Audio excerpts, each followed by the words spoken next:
Okay, Bismillahirrahmanirrahim. Assalamu alaikum wa rahmatullahi wa barakatuh. A very good morning, everyone. Good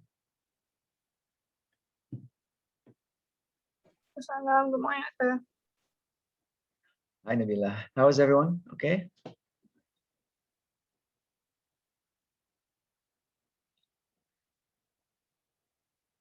All's quiet on the Western Front.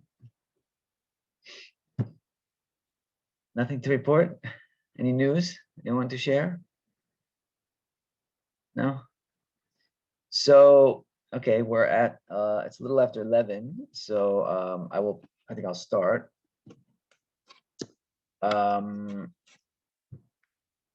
let's give a minute and let people come online.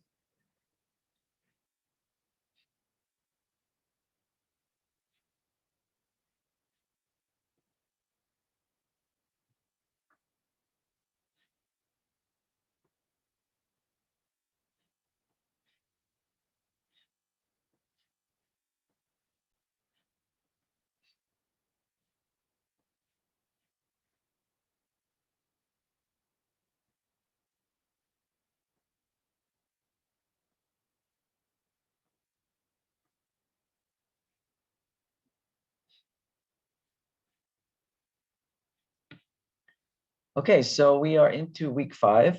And so I think you can all see the class agenda for today. Hang on a second. Where's my sharing?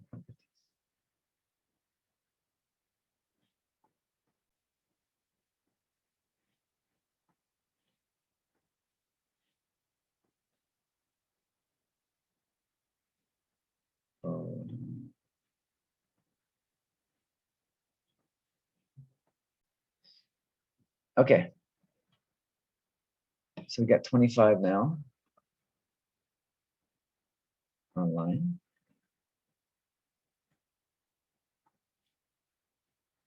Okay. So I heard from Nabila. Anybody else out there? Can I hear some voices, please? Yes, doctor. Yes, doctor. Okay, just checking, just making sure that there's real people online. Okay, just to since nobody wants to turn the cameras on, you guys are getting more malu as the semester goes on. Okay, anyway, so today's agenda, let's just first start with some housekeeping issues. Okay, housekeeping issues. So next week, I realized is a holiday, actually, technically. All right, so we're supposed to have our first exam next week. Exam/quiz. Again, it's not a very long exam, but technically I call it an exam. So that's supposed to be next week. Although next week Thursday is Nuzul Quran, so it's actually a holiday. So now what I need everybody to give me your feedback. We can proceed with the class if everybody agrees, or we can because it is technically a holiday and we are not supposed to have class, we can have next week off, and then of course we'll have to add the class at the end of the semester. Probably during the study week we'll have to add one class. Okay, but that will give you an extra week to prepare for the exam, even though you don't need that much time to prepare for the exam, but it will give you an extra week to prepare. So we need to take a vote. All right, so I'm not sure how to do this, but maybe in the chat box, okay, in the chat box, you guys can just give me your views on this, whether to proceed with the exam next week or to have to observe the chutti and take off. What do you guys think? I'm flexible. I can do either one, but I will leave it to you. Okay.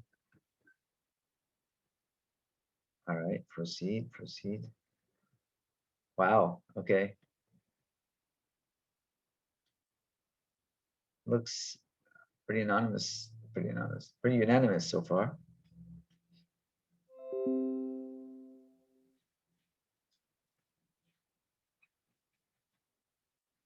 Okay, does anybody have a different proceed?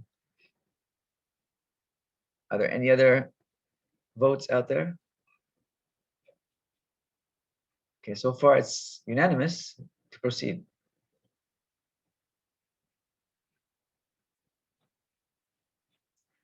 Okay, well, if the rest are going to be silent, are not going to vote, then I guess we'll just proceed with this one. Okay, so we will have we'll proceed next week with the exam. Okay, so it's going to be on. It's going to be. Let me just share now about the exam since you've decided to go ahead with it. It's going to be. Hold on a second.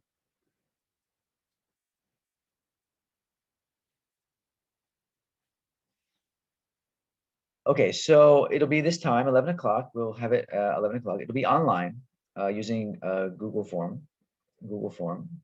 But it's going to be fully open-ended. What I mean by open-ended, there'll be 5 questions, just 5 questions, and they're like short answer questions. Okay, so I'm not asking for any essays, long essays. They're just short answer, but they're open-ended. Okay, so there's no multiple choice. It's just five questions. You choose 4 out of the 5 questions. Okay, so I give you 5 questions, you have to choose 4. And each question is 5 points. So the exam is worth 20 points. Okay, so in terms of the content, we haven't had that much lecturing so far. In terms of topics, we've only really looked at 3 topics so far. Okay, so there will definitely be a question about that Sears activity that we did, Dudley Sears, the activity about development. Okay, there'll definitely be a question about that. All right, so in terms of how he defined development and what were the problems with, as he mentioned, what were the problems with that could arise from development according to his definition. Okay, so go back and look at that. You can go back and rewatch the class from that week, you know, to refresh on the discussion that we had and stuff like that. A couple of definitions, a couple of questions about definition of community development, you know, the dimensions of community development, the goals of community development, okay, that kind of basic stuff. There'll be 1 or 2 questions on that.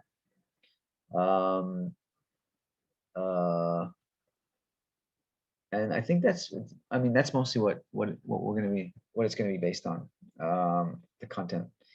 All right, so you have a lot of resources at your disposal. It's open book, it's open, you know, internet, whatever you want to call it. My only restriction is that you cannot communicate with one another during the exam. So during the exam, I'll ask you to turn your cameras on so that you know, at least I can try to monitor what you're doing. So you're free to use any resources out there, but you cannot communicate with one another. All right. And so I'm very flexible when it comes to what you can use for information, but I'm very strict when it comes to any kind of sharing of answers or anything like that. Okay, so if I see any evidence of that, I will follow up on it. Okay, so just to give you a warning. Okay, so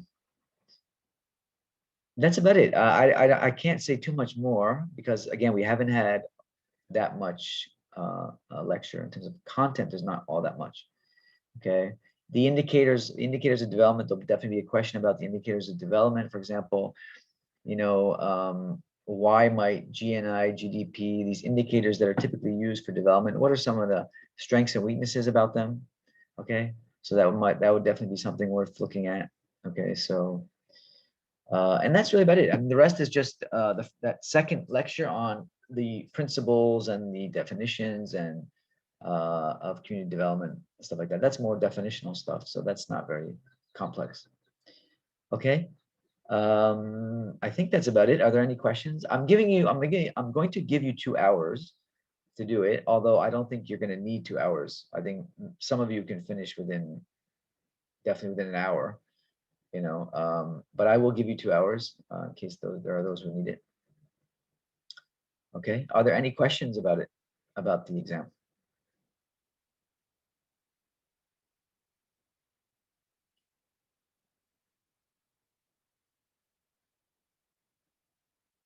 No, nothing? Clear?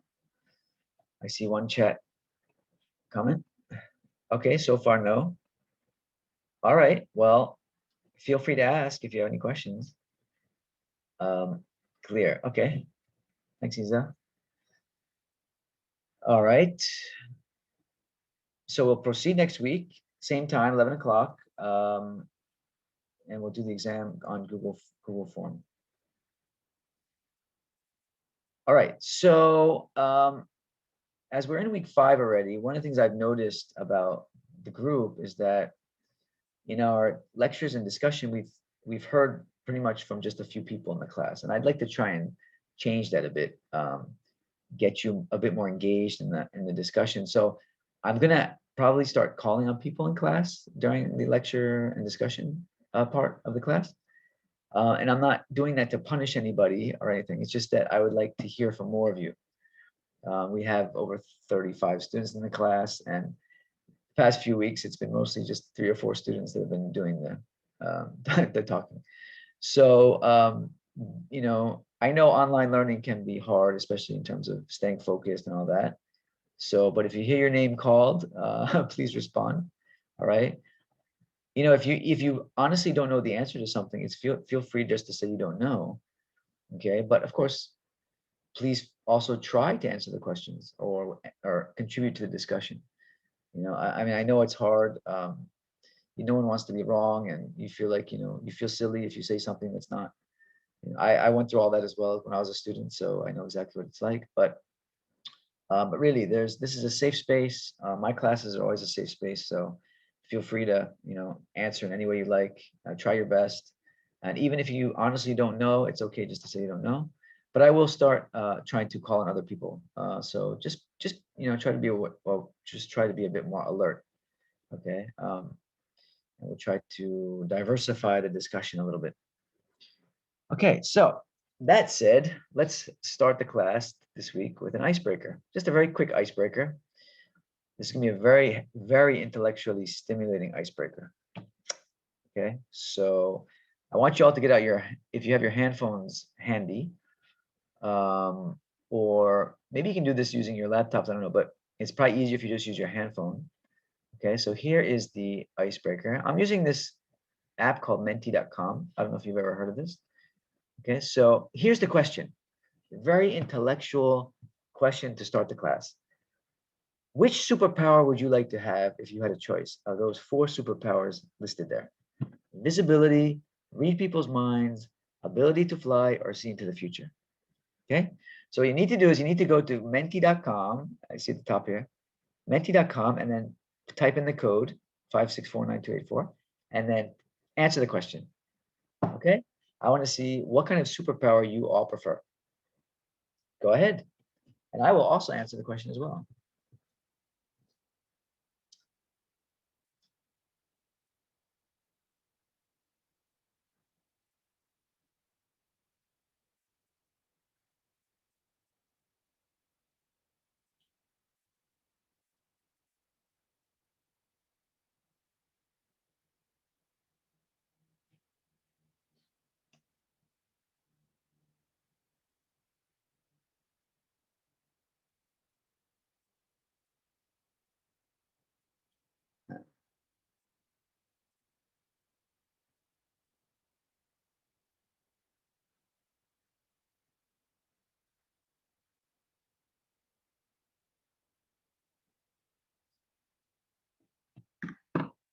All right, let's see what we got here. Okay.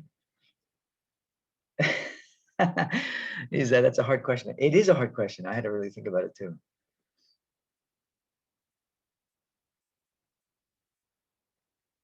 Yeah, and I actually set it so that you could only answer one, because if you could answer more than one, it'd be too easy. Right, so.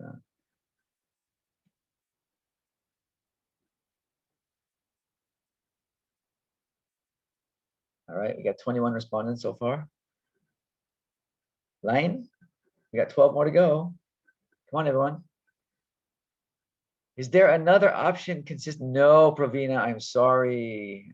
No, you have to make a choice. I know it's a hard choice to make, but you have to make a choice. You can only choose one.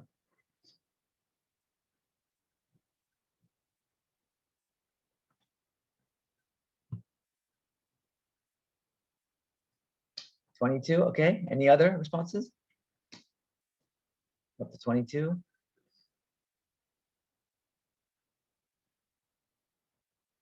Well, you guys would prefer to read people's minds. That's kind of freaky. That could raise some serious issues.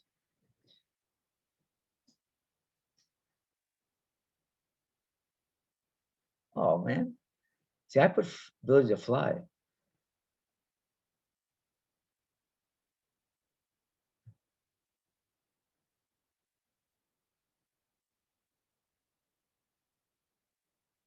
$25. Okay, any others? There's eight more out there. Okay, so it looks like 7 more. It's getting close. Into the future, people's minds.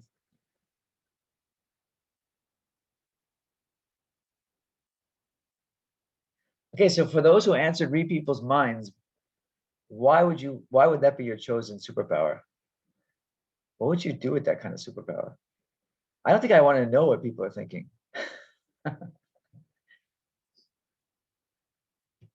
Who feels otherwise?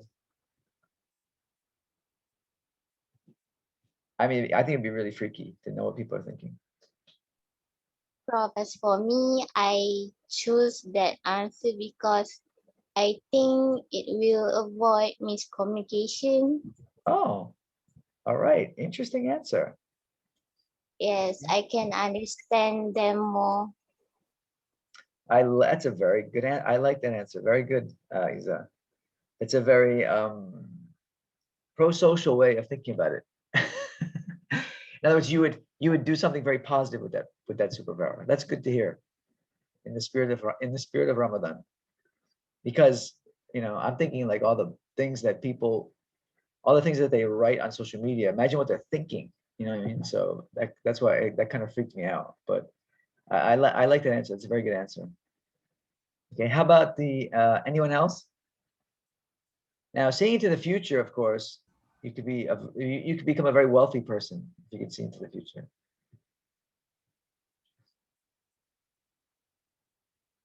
What other reasons for seeing into the future? Prof? Yeah, Hadi. Okay, right. As for me, I pick read people's mind.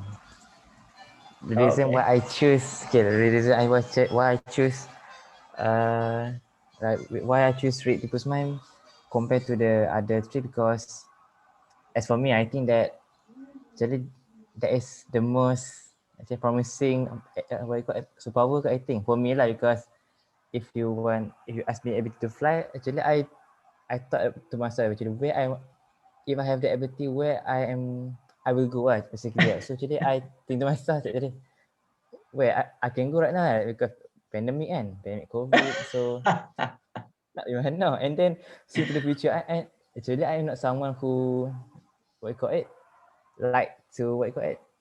I like to go with the flow. Yeah, go with the flow, right? So yeah.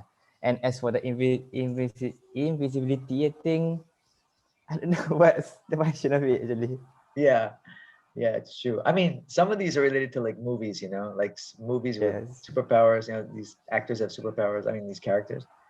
So you get a sense, like, read people's minds. If you've ever seen the X-Men, the guy who can, what's his name? I forgot his name. So you see the problems it causes him, right? Because he sees all these things that people are thinking. And then seeing into the future, I mean, you're going to see a lot of bad things too. You're going to try and stop every bad thing that's going to happen. So invisibility, there's a lot of issues with privacy and stuff. So I don't know. Flying is the most harmless. Yes, Charles Xavier, that's the one. Flying is the most harmless, I think, and plus you get to beat the traffic, so that's what I like it. Okay, Nabila, did you want to say something? I thought you wanted to comment. No. I chose ability to fly. Oh, okay, good. All right, yeah. So we can race up in the sky. Anybody else? Proof. Yes, Liang. I choose the see into the future. Oh, okay. So why do you want to see? Because I think in the future we have a lot of challenge, and we need to prepare as before, and to face the challenge in the future. And I think that is more flexible and stable for us. And we also can have the more directional. Sure. Yeah. Okay. Yeah, that would be a good use of being able to see into the future. Sure. To prepare, we can be better prepared for the future. So yeah, that makes a lot of sense. Okay. Thank you. Anyone else? I choose ability to fly. I'm sorry. Who said that? I didn't see the name. Karina. Farina. Farina, why do you want to be able to fly? Because I think it's the easiest one, because other superpower just stress me out, like which people might see in the future, it just like make my thing so stressed. Yeah. Yeah, that's the kind of the way I thought of it too. Yeah, it would be definitely very stressful. You know, especially like if you could see like when you're gonna die or how you're gonna die, that could cause a lot of, you know, a lot of issues. So yeah. Yeah, flying I think is the most harmless. Yeah. And it's the most, I think it's the most practical. Anyway. Okay, anyone else? Last one more before we close up and get going. Okay, Hello, well, Prof. oh yeah, Okay. I chose like Nadia. see into my future. Okay. Uh, Oh, that's can you guys hear Pravina. me? Okay. Yeah, hi Pravina. Okay. Yeah, it's me, Prof. I felt like read people's minds. Like I really don't care what people think about me also, because we cannot change what they're thinking. At least we know what they're thinking, but we cannot change that. At least I can change my future if it goes wrong. So yeah, I see into my future. Okay. It's like a practical thing for me. Okay, yeah, you see it as a practical thing. All right. So many of you are thinking very pragmatically, which is good. Okay. All right. Okay, so now I have a sense of what kind of superhero you would be, superheroes you would be. Okay. Let's shift gears. All right. So we didn't finish the lecture on the 5-year plan. So I'm gonna go back, and today's lecture we're gonna finish up that topic. And so I won't be starting a new topic before the exam next week. Okay, we're just gonna finish this one up, and then we're gonna do another group activity like we did last week. After that, all right. So I'll explain that when we get to it. So, all right.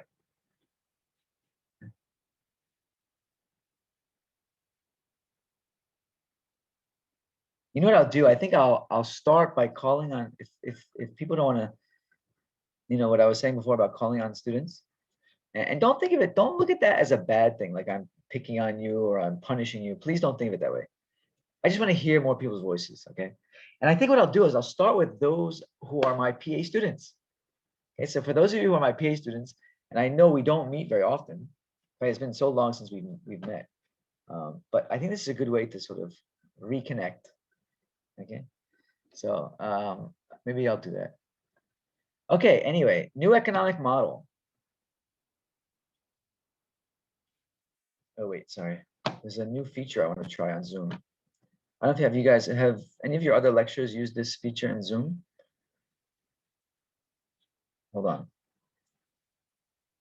Sorry, bear with me a second.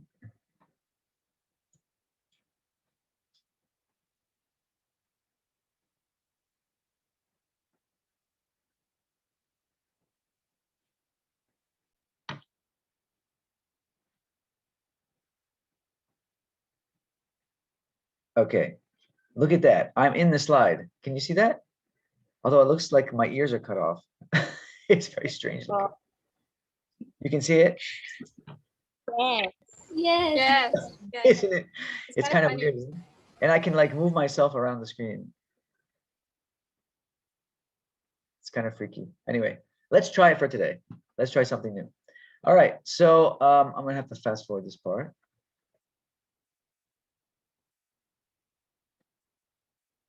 We've already covered this. I want to.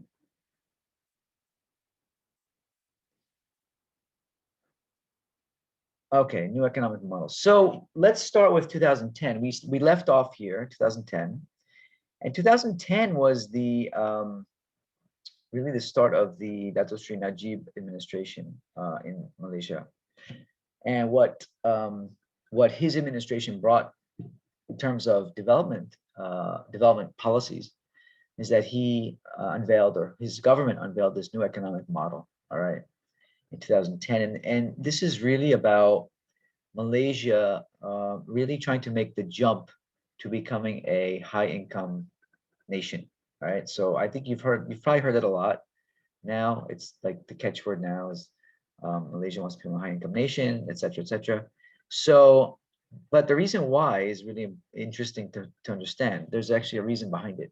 It's not just about, you know, this great desire for wealth or anything like that, but there's something called the middle income trap, okay, that happens to countries that we have to understand it a little bit to understand this policy. Okay, so this new economic model was anchored on 5 core principles, which is innovation, right? So we want it to be a more innovative country. Malaysia was going to be a new innovative country. Creativity, okay, so and you guys are feeling the brunt of all these things because this is what's emphasized now, right, in education. So we need students to be more creative. You have to be more innovative. You have to be problem solvers and creative thinkers and critical thinkers, et cetera, et cetera. So all that goes hand in hand with this new economic model. And then high value sources of growth. So looking at new economic sectors that can bring in more valued resources, more valuable resources to the country. Modernizing the services sector. Okay, so financial services is a big one. Financial services is probably the most lucrative of the service sectors, you know. So you have all these stockbrokers and financial planners and all these people, insurance companies. So all these sort of service sectors they want to modernize. And then skilled manpower, right? So trying to move away from low skilled labor, which is like, well, what would you say? What is an example? Can anyone give me an example of low skilled labor? What's low skilled labor? As opposed to skilled manpower. Apa beza?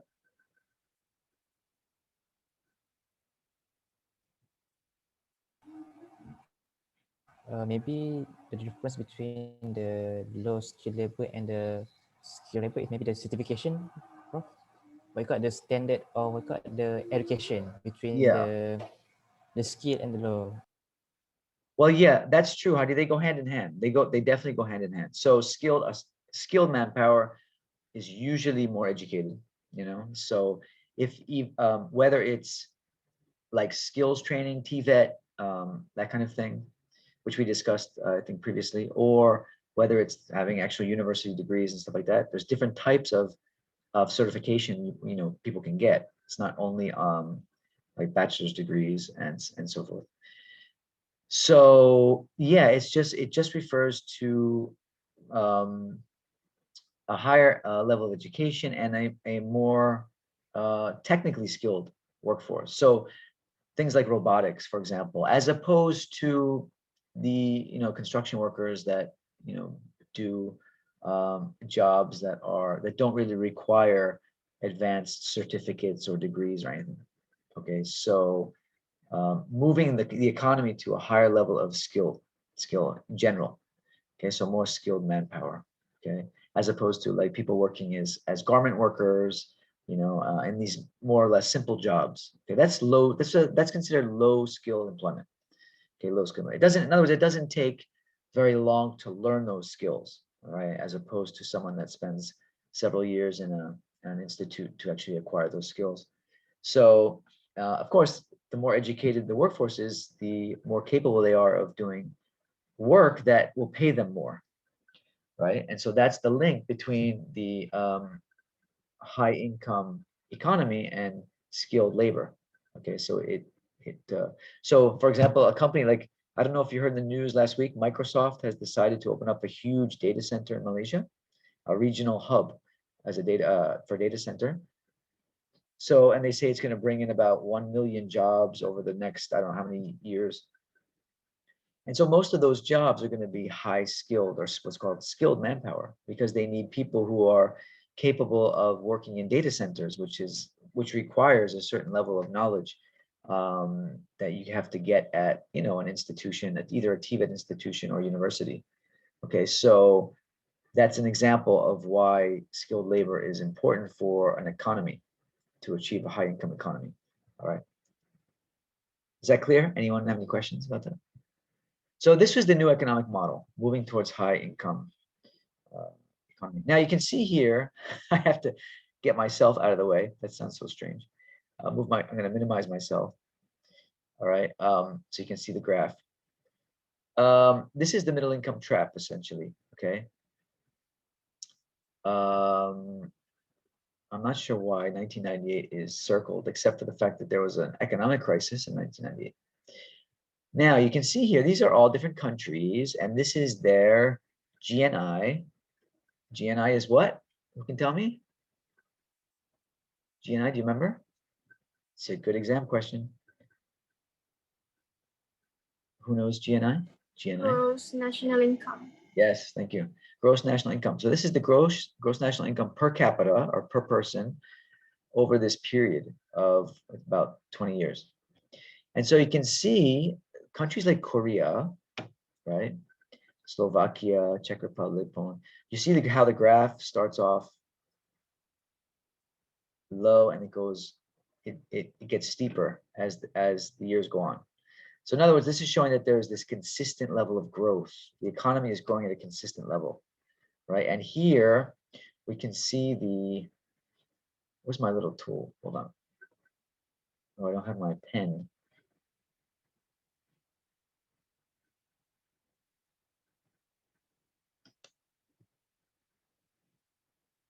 Oh, I can't use my pen. Anyway,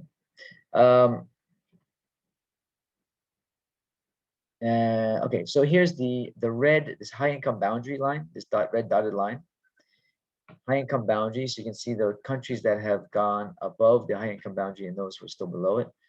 Okay, and the relationship to growth. You see all these countries like Poland, Czech Republic, Slovakia, Korea, they've gone above that high income boundary and they've grown considerably fast. The curve is quite steep. Whereas Chile, Argentina, Malaysia, Thailand, Indonesia, they're growing, but at a much slower rate, right? And so they're still below this high income boundary. So this is considered to be, or what is called the middle income trap. Malaysia is not a low income country. It's not technically a developing country. It's a middle income country. But the problem is that, as the graph shows, we're kind of stuck here. We're not really moving very much. Okay. Now this is a bit old. It's from up until 2010, but this explains why in 2010 the government decided to move towards the high income country status, to be more aggressive in improving growth in the country. Okay, so you get this sort of consistent line. Now this is a problem because as the population increases in the country, if the income of the country stays stagnant, it doesn't improve or increase, then you're going to actually end up having a reverse, and you're going to have a lower, sort of a negative line eventually. Okay, so as the population grows, you want the country to continue to grow economically, and that's the idea. So Malaysia is kind of like these other countries were kind of stuck. Although, see, even Argentina and Chile, they're starting to grow. So from 2002, they started to grow at a much steeper rate, right? Whereas Malaysia is still a little bit on the flat side, although there's some growth here. But Thailand and Indonesia, same problem. Okay, we're sort of stuck here in the middle. Okay, so this is the middle income trap. We can't really get above this high income boundary. And here's another interesting graph. On the left, you see there's this, on the left axis, the y-axis, there's this score in mathematics. And on the x-axis, there's GDP per capita, 2015. You see Malaysia is sort of right in the middle. So what this is showing that countries that are higher in mathematics scores overall, okay, this is based on PISA, which is an international mathematics exam. Countries that score higher in mathematics tend to have higher GDPs. Okay, in other words, they're wealthier countries. So there seems to be a relationship, a correlation between mathematics proficiency in mathematics among the population and GDP or country's wealth. Okay, so wealthier countries tend to be better in mathematics. And this is the whole idea behind why the government is so gung-ho about science and technology, because the basis of science and technology is math, right? So for the country to really develop economically, there's this idea that the country needs to be better in math. And so math really has to be emphasized so that science and technology can improve and therefore the country will become a high income nation. That is the thinking behind that. Now, whether that's actually true, we don't really know because this could also mean countries that are developed, because they have better education systems, their students do better in math. Okay. So a simple correlation is not a cause and effect. In other words, we cannot say because countries score high in math or students in those countries score high in math, because of that, there's higher GDP. That would be a cause and effect. This is a correlation. Correlation is just relationship. It just shows there's a relationship between the two figures. Okay, so this could also be, if you look at the countries up here, Taiwan, Korea, Hong Kong, Japan, Singapore. Okay, first of all, they're all Asian countries, number one. Secondly, they're all developed countries. So you can make the argument that, well, since developed countries already have better educational systems, of course, their students are going to do higher in math. Okay, so the reverse could be true as well. We don't really know. Okay, but people in government see this and they go, oh, the reason for this is because of math, science, and technology. Therefore, we really have to emphasize on science and technology. All right. So that is one of the reasons why there's this real push for science and technology. Okay. But if you look at countries like Qatar, which is interesting, Qatar is like what we call a negative case. In other words, Qatar over here is sticking out. So you look, GDP per capita for Qatar is very high, one of the highest, over 11,000, I think, per person. But their math scores are very low, okay, lower than Malaysia's. So that kind of begs the question as to whether this model is really true. Is it really about math scores or is it about something else? Okay, maybe it's about resources. Qatar has, of course, lots of oil resources. So they don't necessarily need their people to have high math scores. Okay, is that clear? Any questions about that? So you get an idea now as to why the government is always telling you guys to go into science and math, science and technology. Okay, this is one of the reasons. Here's another one. This is a relative growth performance mapping graph. And this is just among these 4 countries, Japan, South Korea, Singapore, Malaysia. And it shows over the 40-year period of 1970 to 2010, the relative growth performance. And this is another indicator of the middle income trap. All right. So you can see Japan and Singapore, okay, and even South Korea. You can see that the way the curve really goes up towards the middle, right? There's this sharp growth of the curve at around this middle period here, which is probably in the 1990s somewhere. Okay. Malaysia, slow but steady. Okay, Malaysia, slow but steady, is rising, it's increasing, but it's not doing it as fast, as quickly, right? So this is, again, this fear of the middle income trap. The per capita GDP is not growing fast enough to keep up with our neighbors, right? And if it flattens out, right? It flattens out, then there's the fear that the country will stop growing altogether. And so this is the concern. So there needs to be some kind of stimulus, economic stimulus, to make the country grow in a more dynamic way. Okay, that's the whole idea. Okay, more dynamic growth is needed in the country. Okay, similar to what's happening in Japan, South Korea, and Singapore. All right, so these are considered developed countries, and Malaysia is not quite there yet. So the idea is to emulate these other countries. Okay, so that is part of the rationale of the new economic model and the desire, the aim of the government to move towards a high income nation. The overall framework for national transformation, And so this is, of course, this is still, we're still looking at 2010. This is still historical. Okay, so we had these, I'm sure you probably remember some of these policies, like One Malaysia. Okay, so that was one policy, one pillar at the time.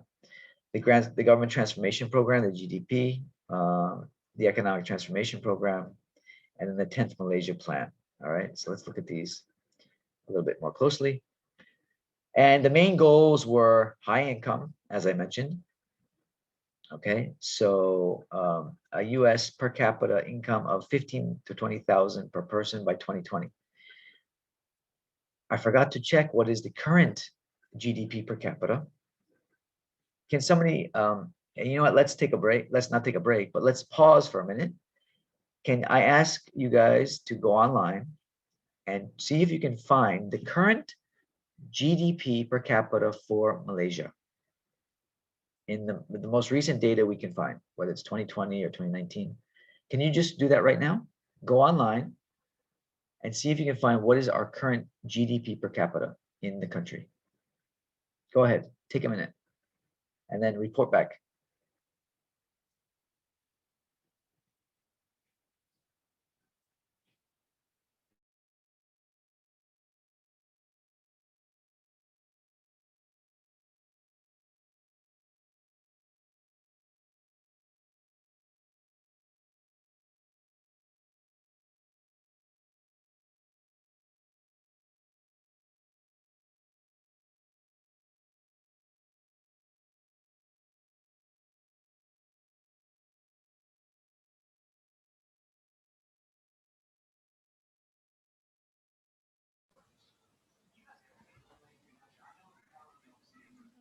Does anybody find the answer yet? What's the current GDP of Malaysia per capita? All right, great, Alia, thank you so much. Okay, so 2019 dollars, US dollars, 11,414. Okay, great, thank you. So you can see the target was, in 2010, the target was 15 to 20,000. Okay, and so we're not quite there yet. Okay, Alia and whoever else is looking, can I ask you one more question? What was the GDP per capita of Malaysia in 2010? I don't know if they have that data there. Maybe you can find it. I don't know if it's listed in the same database that you're looking at, or graph or something. Did they show it there? 2010? All right, great. Thank you. Oh, lots of responses now. All right, thanks everyone.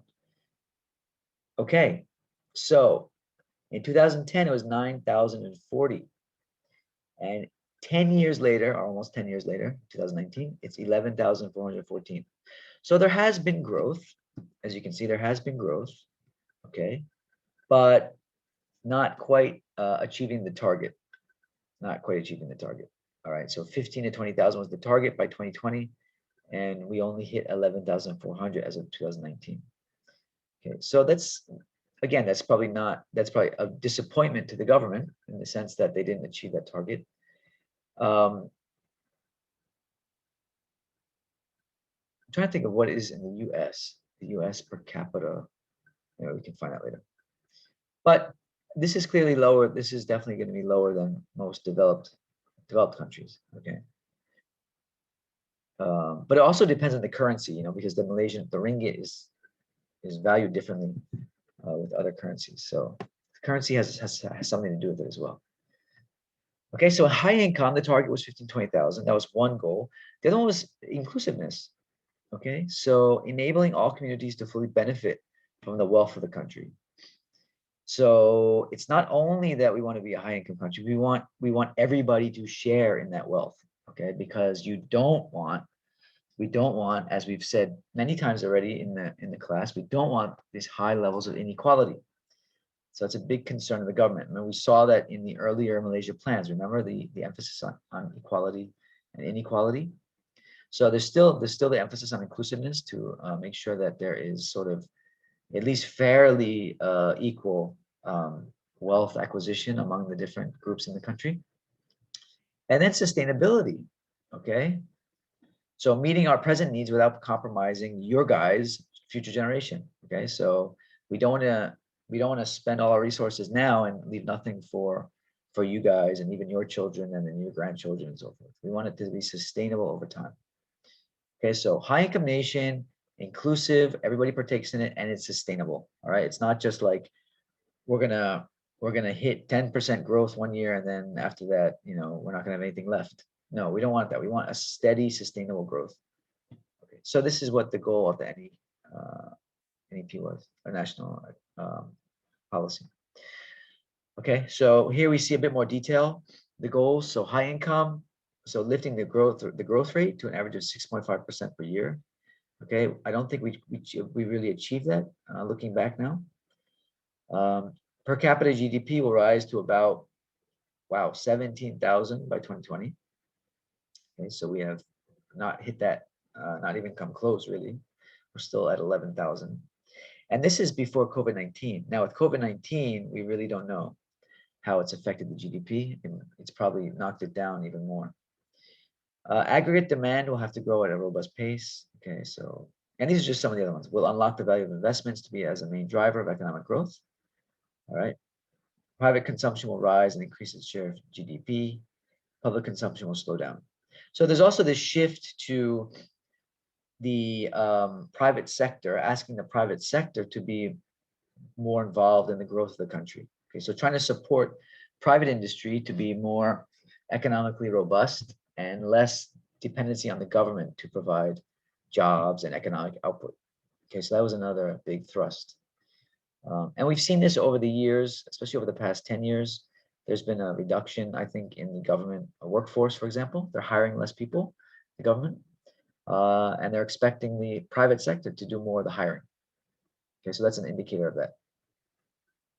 In terms of inclusiveness, enhanced growth for expanding economic opportunities. Okay, so we want to give more people opportunities in different growth sectors. Pursue equitable and fair opportunities and fairness in process. Okay, so this is the idea of providing equal opportunity. Okay, and of course, this could be debated as to whether it's actually happening. Accelerate liberalization for growth. What that means is actually especially in the financial sector, making it easier for people to do business, basically, in different ways. So liberalizing means making it more free, more easy, less regulated, right? So there's more commerce, there's more financial activity. Focus on the bottom 40%, B40. Okay, so that's another one for inclusiveness. Again, this emphasis on the B40, and now it's a bigger problem, a bigger concern than ever. This was 2010, and they were already talking about it, and now 2021, excuse me, it's still a very big issue. Emphasis on important opportunities for inclusiveness, stress knowledge creation and the knowledge economy. Okay, so of course, the emphasis on providing access to education opportunities. So for young people, they can join in at that time was called the knowledge economy. We don't refer to it that much anymore. The knowledge economy, now everything is digital and this, that. So it was the idea that these are the big growth sectors. The big growth sectors were on in the knowledge economy. So internet, online, all that kind of thing. And then sustainability, promoting sustainability through improved public financial management. Okay, and again, this can be debated as to whether it's happened or not. There's a lot of concern over this. Things related to corruption. Okay, these are issues that affect sustainability.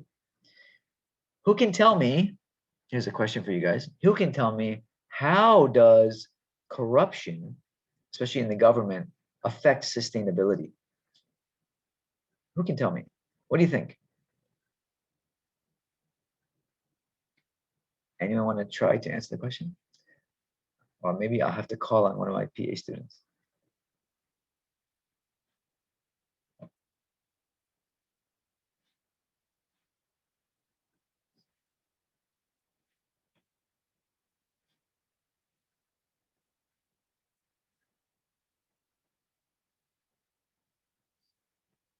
Anyone?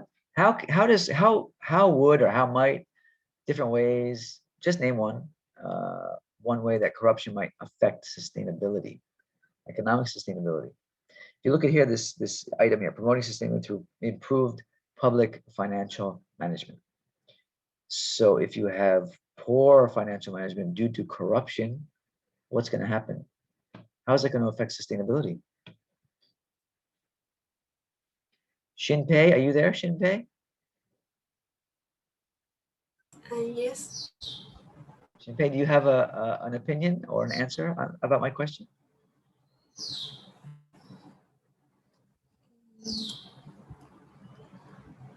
I think because corruption will cause the economy of the company will unstable, so will affect the sustainability.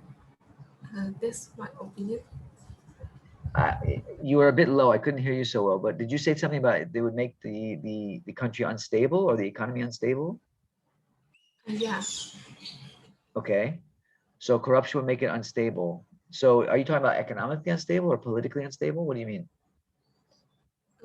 Maybe income of the company become lower. Okay, so you're talking about corruption within a company. Not so sure. Not so sure. Okay, that's fine. That's a good try. I appreciate your effort. So, but you're right. You can, I mean, corruption can be, there's many companies that suffer from corruption, okay? Private companies. You know, it's not as rampant probably as in the public sector, okay? But it does happen. So it does happen. And it's going to have the same effect as it would on the government. Okay, so, but you did mention something interesting. It's going to make things unstable, that's for sure. Anything else? Anybody else want to try?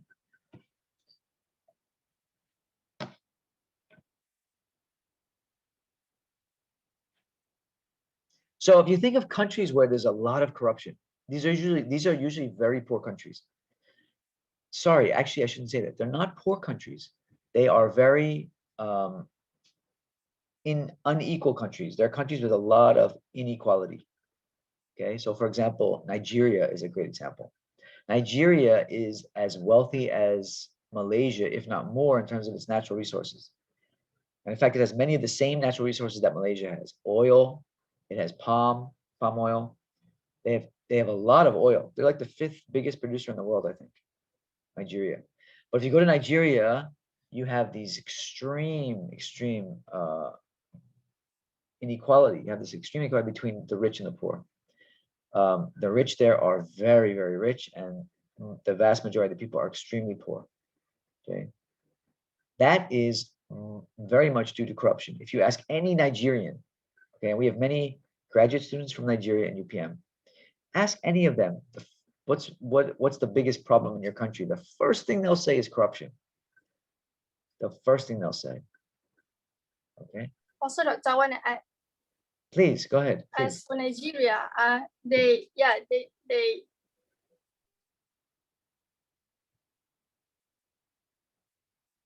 Yes. Did you get cut off, Nabila?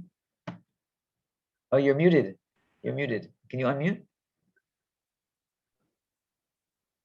Yeah, they are very obvious, the corruption issues, but the government gives some ridiculous reason. The cause of the corruption, like for example, like the birds took the money out of the office. So yeah, it's very interesting to me. It is. It's very sad, actually. I've had Nigerian students come see me in my office, and they literally start, almost breaking into tears talking about it, how bad it is. And in fact, I had one student who I was very close with. He actually comes from a family that was very well connected. His mother was a very high-serving public official in the government, in the previous government. And he knew she was involved. He confided, he told me all this. He knew she was involved in some of this corruption, his mother. And he told me he had a lot of arguments with her in the past about it, and he was completely against it. But I mean, he said literally these politicians in Nigeria, they'll have oil drums filled with money buried around their houses. And so like when the authorities come to confiscate, once in a while they get caught, the authorities come and they confiscate all their wealth. They have these oil drums full of money that they've buried in case that happens. And so he witnessed this, he saw this, you know, and literally they'll get new Mercedes cars every month. And these are government officials, right? So there, it's a really serious problem, right? And so it makes it very difficult to sustain when you have that much corruption. There's no way you can really sustain growth, economic growth that way, because all the money is being siphoned out. So for example, the government officially declares they're going to put aside $10 billion to build a highway. Okay, so a highway is very important. Remember we talked about infrastructure in previous weeks, the importance of developing the infrastructure for economic growth. Okay, so by building that highway, you're really increasing the economic potential of your country so that people can do business, they can go back and forth, they can deliver goods, ship goods and stuff like that. What happens when the politicians embezzle all the money and there's no highway? What happens to economic growth? Economic growth is going to go down because there's no highway now, because 5 big politicians now shared all the 10 billion and the people don't get their highway. Okay, so corruption is a very serious problem when it comes to economic sustainability. This is a similar problem with Indonesia. Indonesia has this problem as well. A lot of poor countries, unfortunately, have this problem. India, and of course, we know that corruption is a problem in Malaysia as well. So that's why it's such a big problem, is that it really affects the economic growth and also the economic equality in the country, economic equality. Okay. So this is just something to be aware of. Okay, so here's just, I'm not going to go into this in detail, but here's the sort of strategic reform initiative, the way it was sort of conceptualized. All right.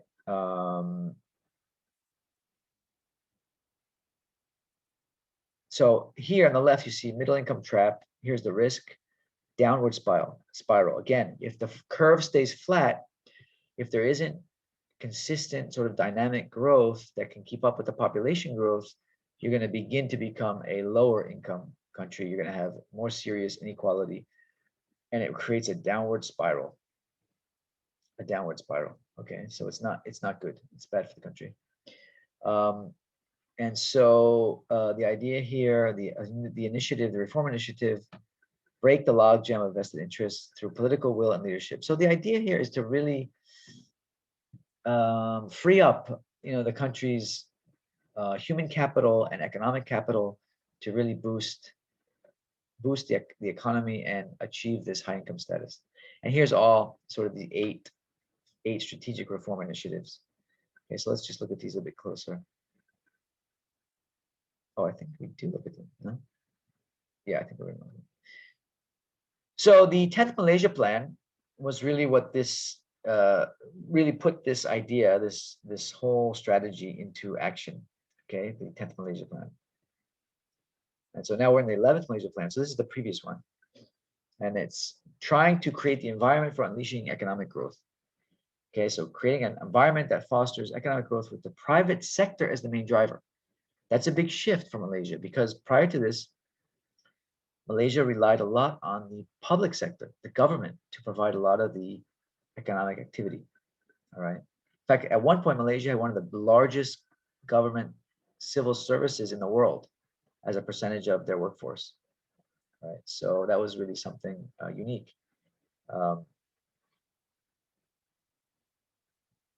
And so the idea was to reduce expenditures on government and let the private sector begin to really take over in terms of economics. Transforming the government to transform Malaysia was another thrust of the policy. Okay, so the role of government to become an effective facilitator in the transformation of the economy and provide quality services to the rakyat. So if you don't have an effective public service, then again, it's like roads and drains and water supply. It's an infrastructure.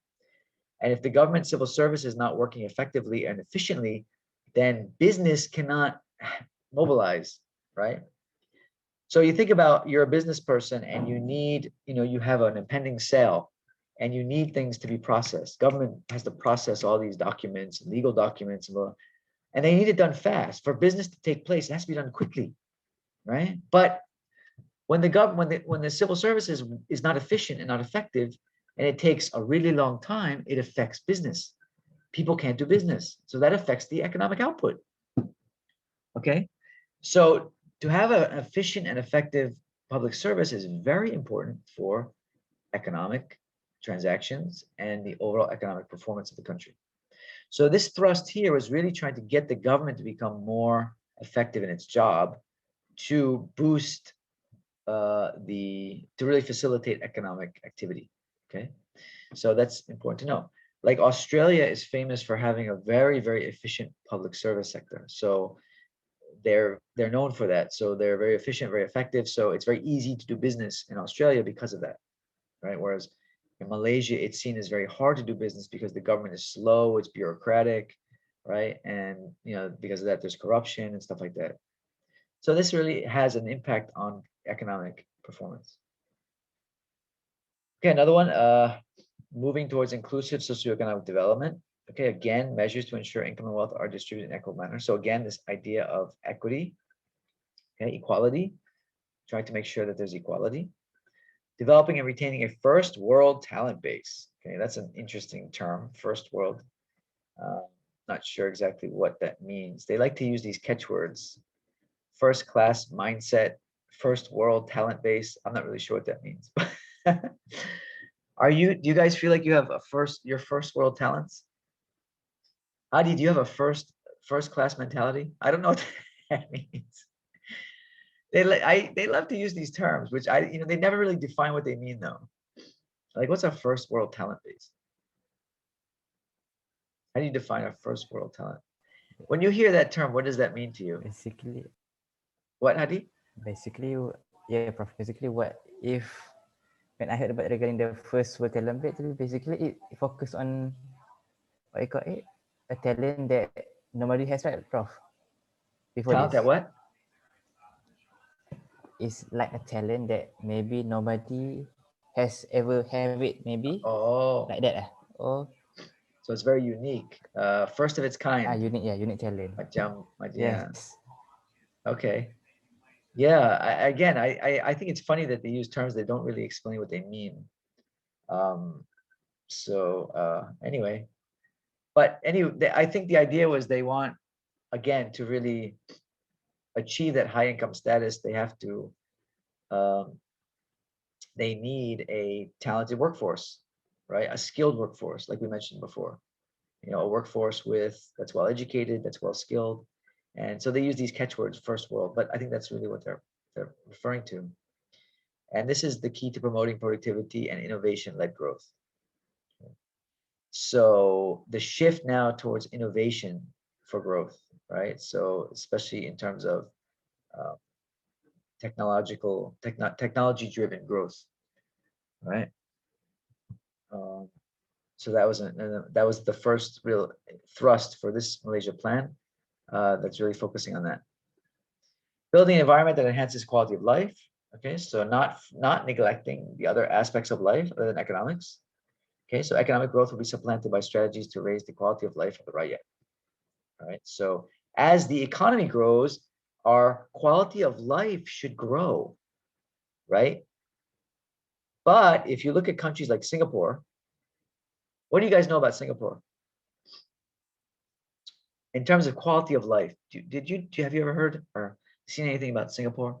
What do they usually say about Singapore and Singaporeans when it comes to quality of life? How do Malaysians view their neighbors in terms of quality of life? I'm curious. Because it's kind of interesting, actually, if you've studied it a little bit. They had that happiness index, the global happiness index. Have you heard of the happiness index? Anybody know what a happiness index is? Fikia, have you ever heard of the happiness index? No, bro. Okay, just asking. Annie, have you heard of the happiness index? I think it's for the first time. I think for the first time Yeah, well, they do. They have this it's like a big survey, and they actually rank countries according to how happy they are, how happy their populations are. And so what's interesting is that a country like Singapore, even though Singapore is a in terms of its economic performance and so forth. It's considered a developed country. It's a wealthy country, but in terms of its overall happiness, it's quite low. Okay, so it tends to score very low or fairly low on the happiness index. Okay, and maybe some of you are Googling it right now, but you can see, for those of you who are, what's the happiest country in the world? According to the happiness I index. know. What is it? Bhutan. Nabila, what is it? Bhutan.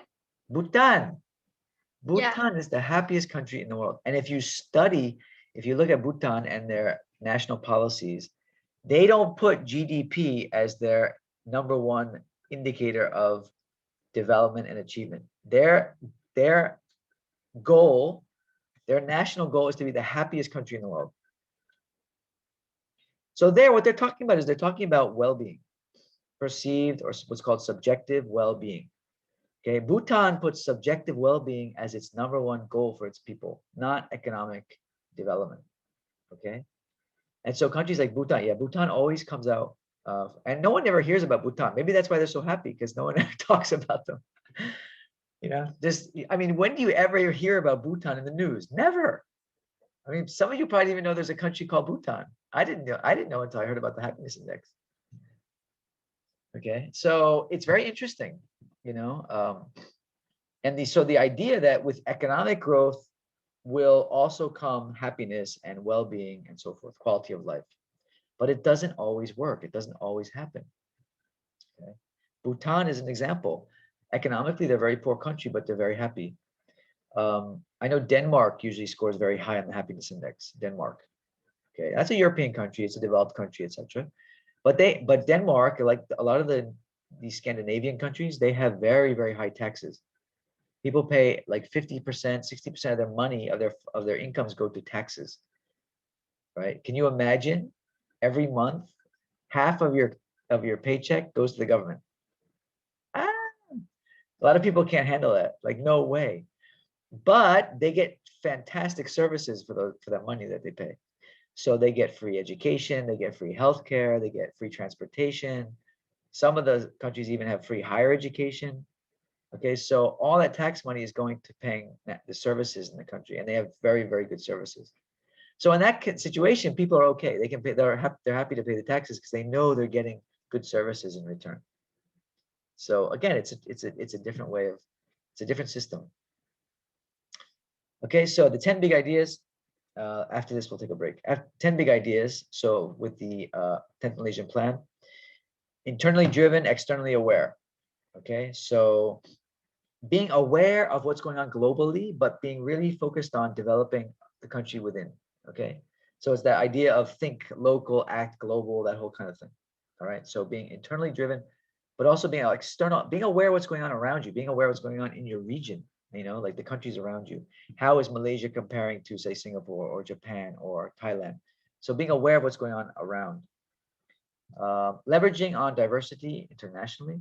Okay, so making use of the fact that we have a lot of expatriates, Malaysians living overseas, and also a lot of international people coming into Malaysia. So making use of that, building on that.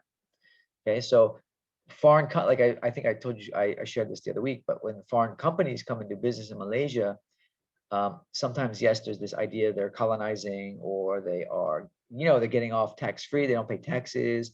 You know, at the same time, though, they are also transferring knowledge to the local population. Okay, so there's that idea. So how to leverage on that, how to make the most of that. Transforming to high income through specialization. So making the population more specialized through education. Okay, so as the population becomes more educated, they'll be able to specialize more, and then that can yield higher incomes. So if you are very advanced in a certain skill that's in high demand, of course, you can make a lot of money, right? And a lot of people don't know this, but like before COVID-19, a lot of the graduates from the aerospace diploma programs in the country, like UniKL has an aerospace engineering program, but at diploma level. So you can get a diploma in aerospace engineering, and you can get a job in the Middle East paying 20,000 a month. So a lot of people don't know that, and even a lot of parents, they didn't realize that. So when you say, oh, your daughter, your son is going for their diploma, and they all big deal, but they didn't realize that a lot of those aerospace engineer graduates could do very well. Of course, they'd have to move overseas, but but there's those, because they're very specialized, and they're specialized in a field that has a lot of potential to make a lot of money. Okay, so that's the idea of specialization can bring in more higher incomes. Okay, unleashing productivity-led growth and innovation. Okay, so that's focusing on innovation. Innovation helps to make companies more productive. Okay, so if you have all these great toys, all these great programs and apps and software programs and all this type of innovation, it's going to make workers more productive. So if they're more productive, they can make more money, and that can increase the income of the country. Okay, and then nurturing, attracting, and retaining top talent. Okay, so that's obviously also going to bring in more income. Okay, so for example, UPM goes out and hires this very famous professor from Cambridge to come and work at UPM. Okay, and they pay him a lot of money, but he's considered a top professor in his field, right? And so what happens? Because he's a top talent in his field, he brings in other top lecturers from their fields. And he also brings in a lot of money for research, and he also brings in a lot of graduate students. So by him coming into UPM, he's raising the amount of money UPM is making. Because UPM is making more money, the country is making more money, is becoming wealthier. Okay, so the idea of bringing in top talent can help to increase the income of the country. And that is what Singapore is very good at. If you know anything about Singapore, they've got lots and lots of expats working in Singapore. A lot of Mat Salleh working there. A lot of people from overseas go and work in Singapore. Even a lot of top Malaysian talents go and work in Singapore, right? Because they pay them more, right? They usually get paid better in Singapore. And so Singapore is known for doing that. So they've really developed their country. It's a very small country, of course, so it's not quite the same as other countries. But one of the ways that they've developed their country is by doing that, by bringing in very talented people from overseas. Okay, and that's I think also what Malaysia was aiming to do here with this policy. Okay, it's 12:15, so I think it's time we take a break. Is it all right? We take about 10 minutes to get away from the screens. Now, I'm just wondering, if I turn off my video, am I going to disappear from the screen? I've never done this before. So. Stop video. No. Oh, there I go. Okay, we'll come back in 10 minutes. Okay, guys? Okay, Prof. All right. Prof.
Okay.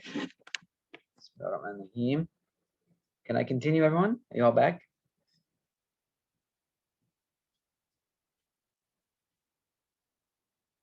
Yes, Prof. Okay. So just a few more slides, and then we'll be done with this this lecture, and then we're gonna have a group activity. Just to remind everyone, please go ahead and don't forget to click on the attendance for this week. Okay, just so you don't forget that. All right. So where was I? 10. The 10 key thrusts of the 10th Malaysia Plan. So number 6, ensuring equality of opportunities and safeguarding the vulnerable. Okay, again, equality. So concentrated growth, inclusive development, supportive, effective, and smart partnerships, valuing our environmental endowments. Okay, so this is the first time, I think, if I remember correctly, I don't know if there have been previous plans that we've discussed that have mentioned the environment. Okay. And of course, sustainability is, of course, determined on, dependent on how well we take care of the environment, right? So a very important concern. And government as a competitive corporation. So even this idea down here, this is very interesting, this 10th one, trying to even think of the government as a more like a private organization, you know, as a competitive corporation. So they want the government to be, again, more efficient and more competitive. So trying to transform the government to be along the lines of a private organization. Okay, so these are, and so from these 10, you can really see where they're heading and what their sort of vision is for the future of the country in terms of economic growth. All right.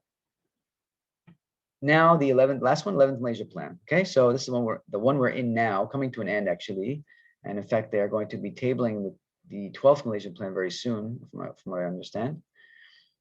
Okay, so the current plan that we're in began with, and of course COVID-19 has thrown everything off, because you know it's just such an unprecedented event that now we have to really relook at how we do everything. But at that time in 2016, enhancing inclusiveness became the first major thrust. So you can see that Gini coefficient again is growing, and there's more and more concern about the inequality in society. A commitment to enable all citizens to participate in and benefit from the country's prosperity. Okay, improving well-being for all. Okay, now there's concern about well-being. Okay, now well-being is not only economics, right? As we know from Bhutan, Bhutan happiness index. Bhutan is not a very wealthy country, but they focus on well-being and happiness. Okay, so well-being is essential to enhancing productivity and mobility, while simultaneously strengthening social cohesion and national unity.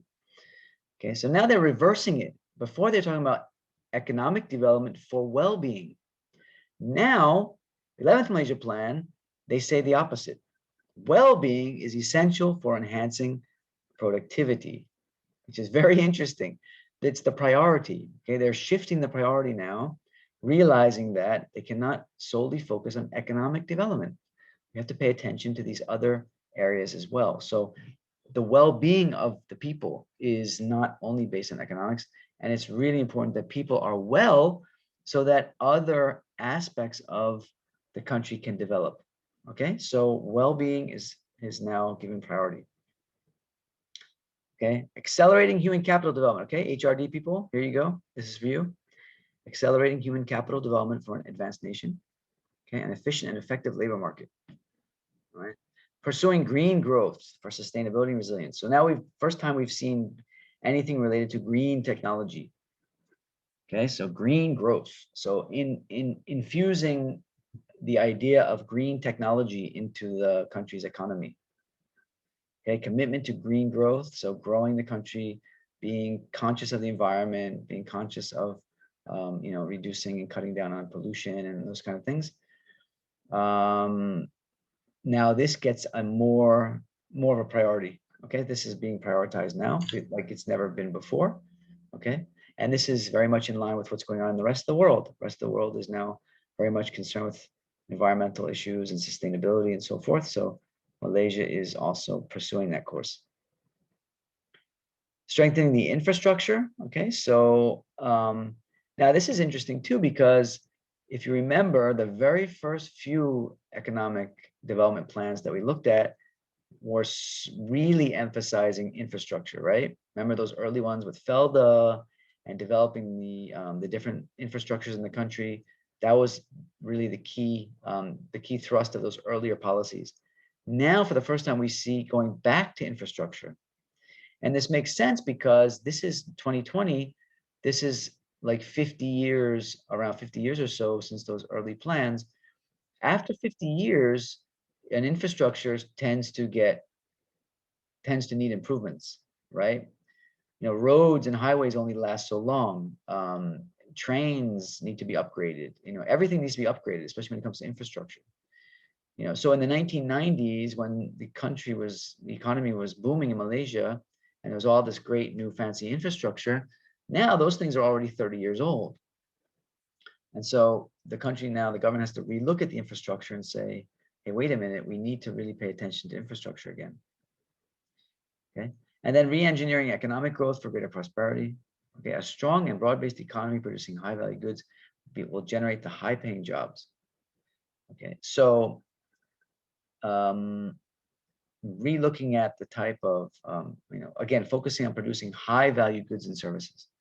Okay, that will bring in, of course, more income, more high-paying jobs, etc. Okay, at least this was the thinking behind the plan.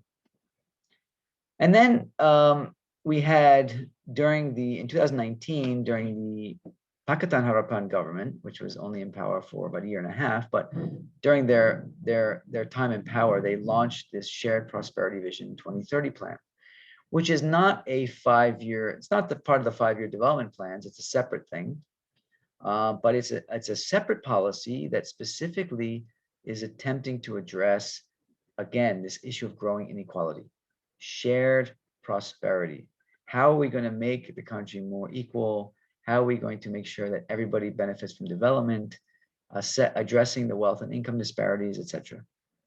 Okay, so this was in 2019, so this is really the most recent of the major development policies. All right, so you can really see the shift here over the 50 plus years in the way that Malaysia has conceptualized its development and the different ways it's prioritized those aspects of its development, okay?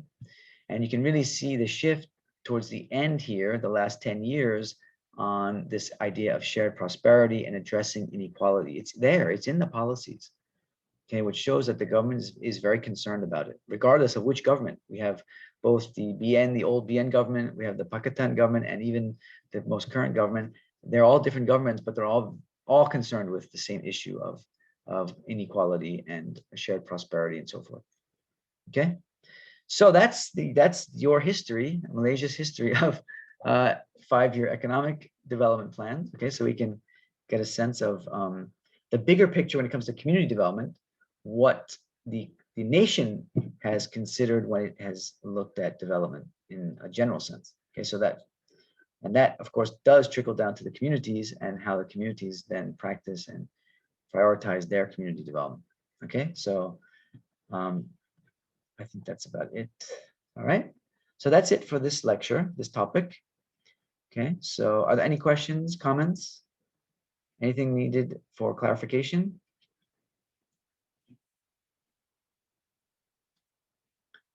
No. Okay, so I will. Prof. Yes. Yes. Prof, I have one question. Okay, Adi. Regarding to as we all know, actually the 11 measurement plan is going to end, right, Prof? Maybe this year, right? Yep. The last measurement plan. Yep. So basically, actually, for our new government, what kind of targets, or maybe what kind of how are they going to implement in your opinion priorities in terms of the priorities during that time, maybe? Yeah, great question, Hadi. Great question. It's hard to say, but one of the reasons why it's hard to say is just because of COVID-19. How COVID-19 has really just, as we say in English, it's thrown a wrench into the process. In other words, you have this idea and then suddenly COVID-19 comes in, everything just changes. You know, so like the government now has to worry about, you know, like the prime minister said recently, just having enough money to fulfill all the needs now, in terms of all the policies to address COVID-19 and to keep the economy going. And so of course priorities definitely shift. You know, it's a different type of world we're living in. You know, there's huge losses of revenue for the government, you know, in terms of the tourism industry, hospitality industry. You know, I mean, Malaysia used to make, I mean, a huge percentage of a large percentage of its economy was from tourism. And because of COVID-19, that money is just not there now, you know. So, I mean, it's just so fundamentally changed so many things. So I think, but I think, again, I think the priorities are definitely gonna be on making sure that everybody has enough, you know what I mean? It's sort of like, almost like making sure that the basic needs are being met first and foremost among the whole population. So I think equality is still gonna be a big issue. I think that's gonna continue to be a big issue, equality. And then now I think it's gonna be more about regenerating the economy. Like how do we identify new areas that we can go into? Since tourism, we're not really sure what's gonna happen with the tourism industry. Now we have to find new sources of economic growth and so forth. So a lot of it now online, you know, how it's changing, how online education is changing everything. So there's these major shifts going on, you know. So I'm really curious and interested to see as well how they do it or what they prioritize. It's gonna be very interesting. But it's definitely gonna be a lot on basic needs, equality, you know, and I think new areas of economic growth. I think those are gonna be some big ones. Definitely healthcare is still gonna be prioritized, you know, stuff like that. So yeah, we shall see. It should be pretty soon. So it'll be interesting to watch. Okay, good question. Thanks, Hadi. So now let's, what I want to do now is I want to have I do this activity. And let me just share my screen again. All right, this time I'm just gonna do the basic sharing. No fancy sharing. Okay. All right, so real briefly, this is not a lecture. This is just a brief overview of types of community development programs. Okay, and the reason I want to show this is because I want to do from this, I want to do an exercise. We're going to do a group exercise. All right, so there's there's 5 types here.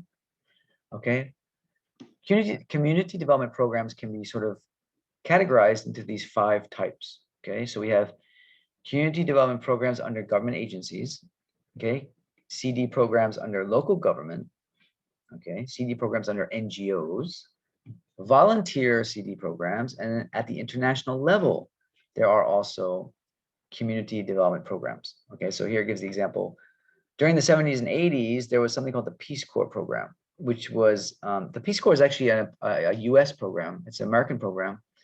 And it was very popular, like at this time in the 1960s and 70s. The US would send volunteers to developing countries to help them do community development projects. And in fact, a lot of my seniors in my in JBPL, the older lecturers, many of them have now retired, but when I was younger and working as a lecturer, many of my seniors at the time, they were trained by Peace Corps volunteers that came over from the US to train them in agricultural extension work and stuff like that. So there is such a thing as international level community development programs as well.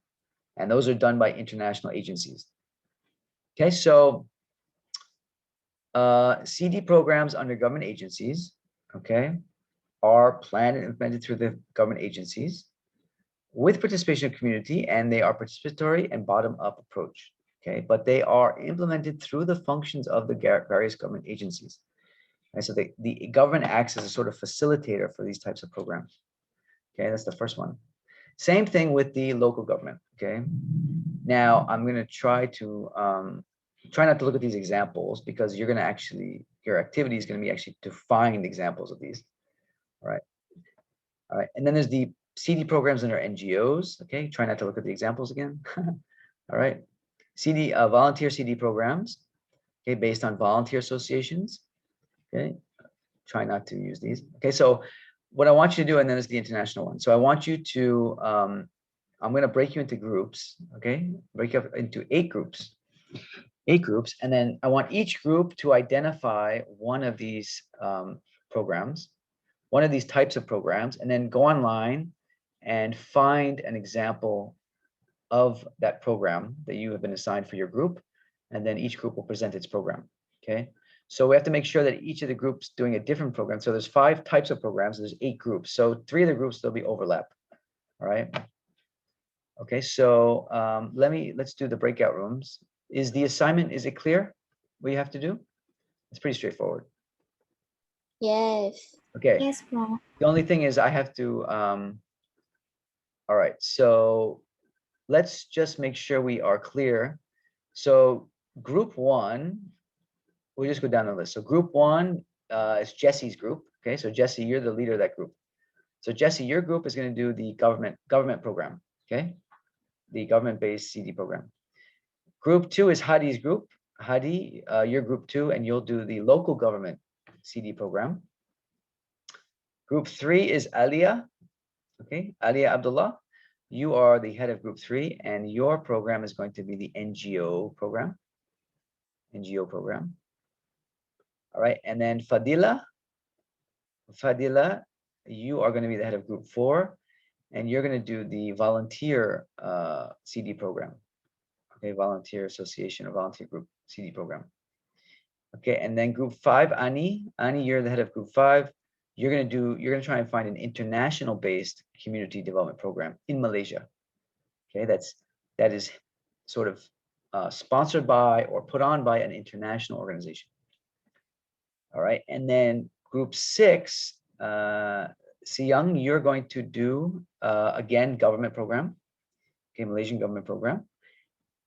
Group 7, Shaza Husna, you're going to do local government program. And then group 8, Shahira, Nurul Shahira, you're going to do NGO. Okay. Is that clear? Everyone get their assignment? Do you need me to repeat anything? Clear, Prof. Clear. Prof. All right. So this shouldn't take you very long. You can all the members in the group can go online and try to find a program, and then you can just decide which one you like best. And then when you're done, just come back to the main room, and then we'll do the presentation. Okay. So I'll give you like, I don't know, maybe 15 minutes should be enough, I think, 15, 20 minutes. Boleh? Boleh. Boleh. Okay. Good, Prof. Okay. All right, here we go. I'm going to launch you into your rooms. Okay, so be ready.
Okay, Alia, are you able to join? And Farahin and Fan.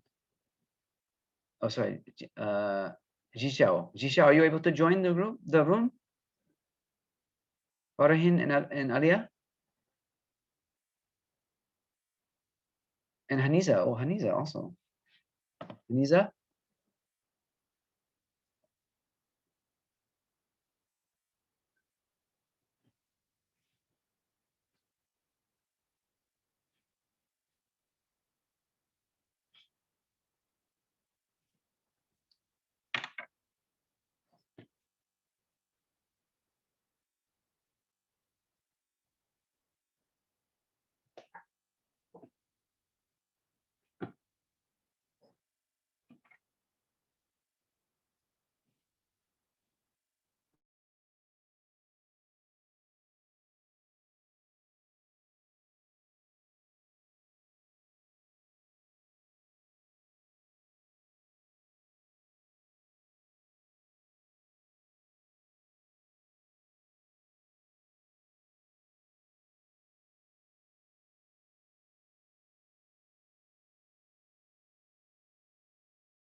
Okay, so room 2 and 8, group 2 and 8 are done. We're just waiting on the other 6.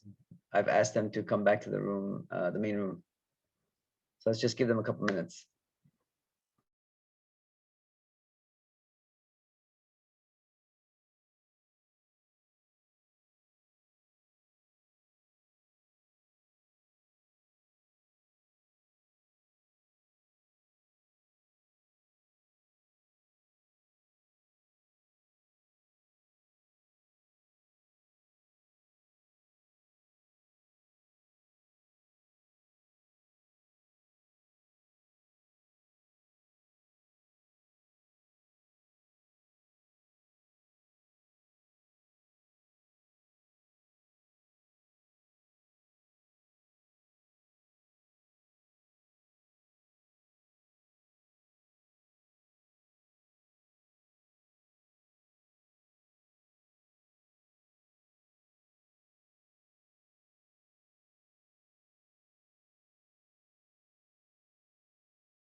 So how do you didn't have too much trouble finding a program? Actually, we came up with some programs, but even though jadi basically, but I don't know whether the program is under the local government or not lah, basically. Oh, okay. But It's okay. Prof, basically kalau if the local government, what I really understand is basically the local government like negeri like Kedah, right? Penang or right? Daerah, negeri, daerah. Oh, okay. Apa? Yeah. So like MPKJ, for example, might do programs. Oh, Local. macam like this, Prof. Apa what you call it? Like the JKK, right? Jabatan what you call it? JKK, yeah. Yeah. Betul. Yeah, alright.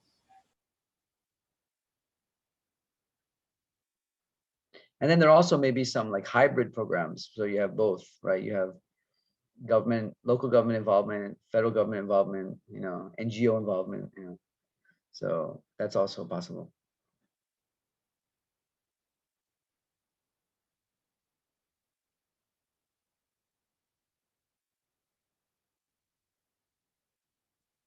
Okay, group 1 is back, group 2 is back, group 4 is back, group 8 is back.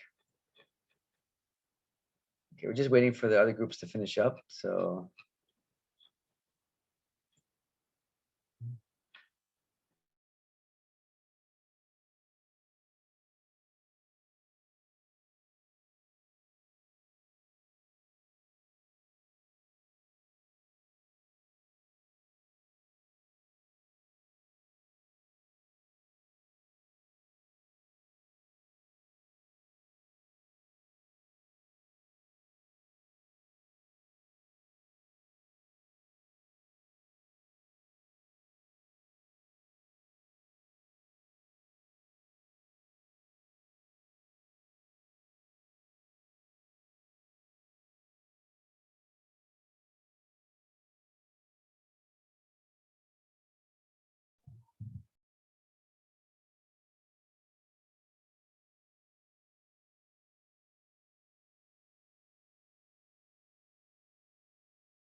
okay, we're just waiting on 3 more groups, and then we can start. Actually, 2 more groups, group 3 and group 6. Everybody else is back.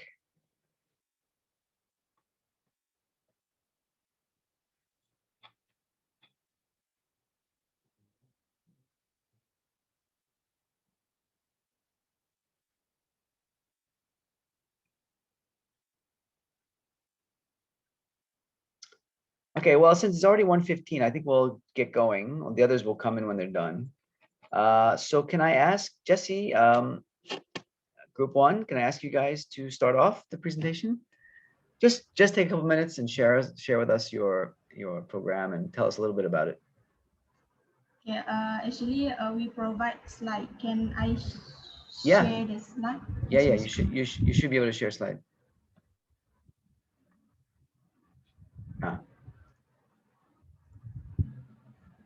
Okay, so hi and good afternoon, everyone. So for I'm presenting group one for the community development program under the government agency. We choose PRIMA, or in Malay we known as Perumahan Rakyat Satu Malaysia, or One Malaysia's People's Housing Program. So what is PRIMA? PRIMA is an affordable housing project that established under the PRIMA Act 2012. The aim of this PRIMA is to plan, develop, construct, and maintain the high-quality housing, especially for those in the middle-income household in a key urban areas.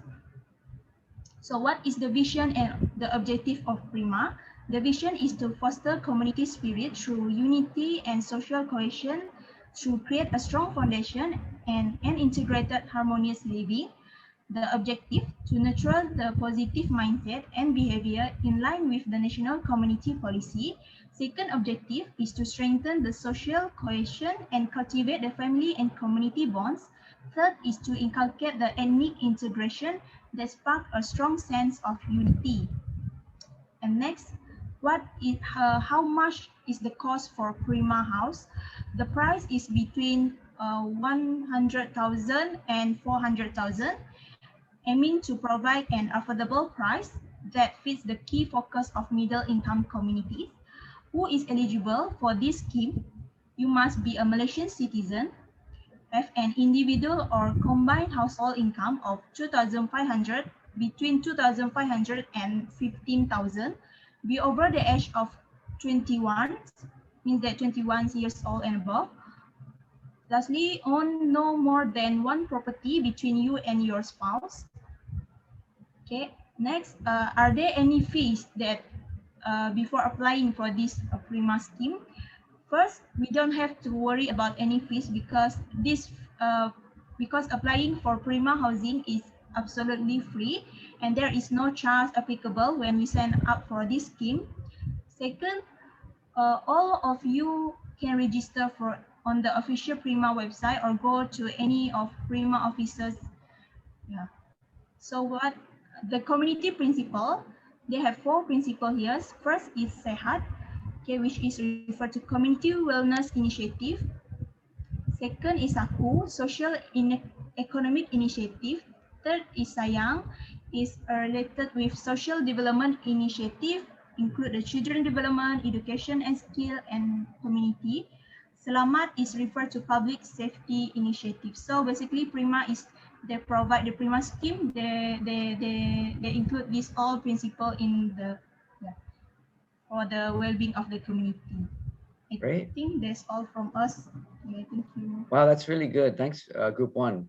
You did all that in a very short period of time. That's really impressive. Okay, thanks so much. And that's a really interesting choice of program. I didn't even realize that PRIMA would be considered a community development program, but it actually is. So yeah, very good. Now, let me just ask you, Jesse, on behalf of your group. So what type, okay, well, we know what type. What was the question I wanted to ask? Okay, early on in the first class, we talked about the different types of development. So clearly this particular program is looking at development from what perspective?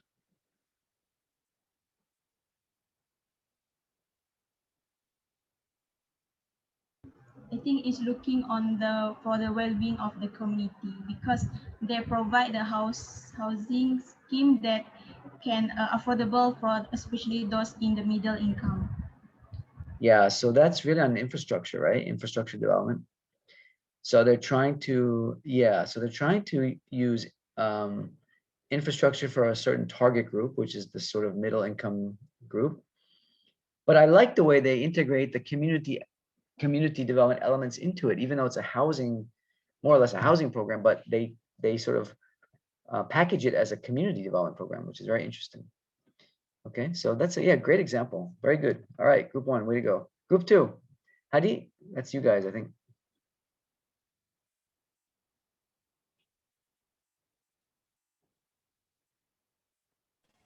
All right, Prof. Okay. Okay, Prof. We also have, what we call it, example of slide regarding the community development in the local government. So basically, we have found about 3 programs, if I'm not mistaken. So for the first program is basically a local government. Prof, is it okay if we cannot gather the information in detail? Actually, we found a program, but we cannot gather the details regarding the program. So is it okay?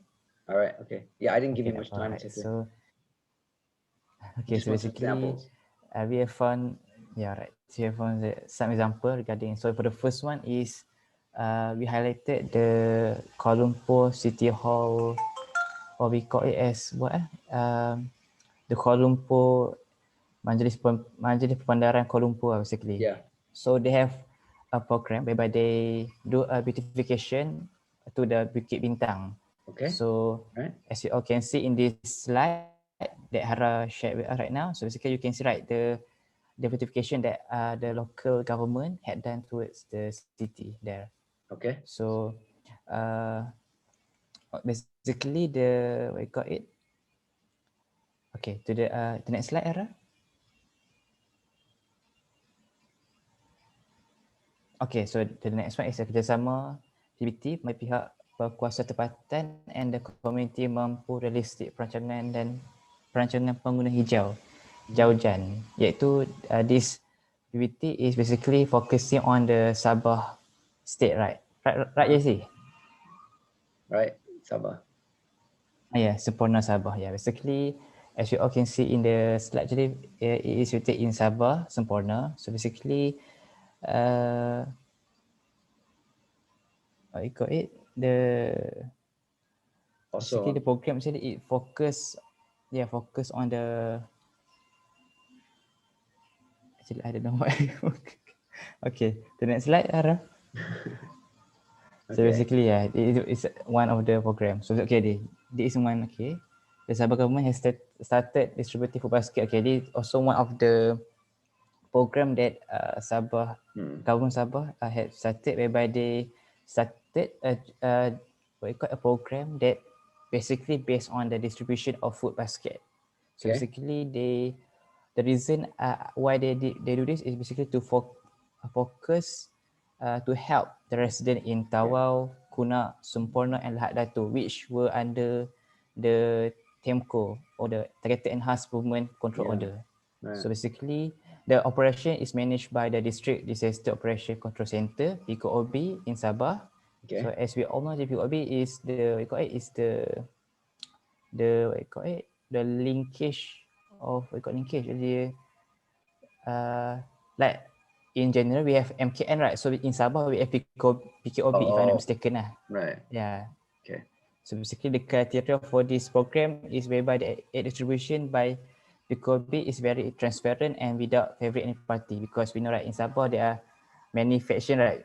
Many party, yeah, many party. So to the next slide, Ara. Okay.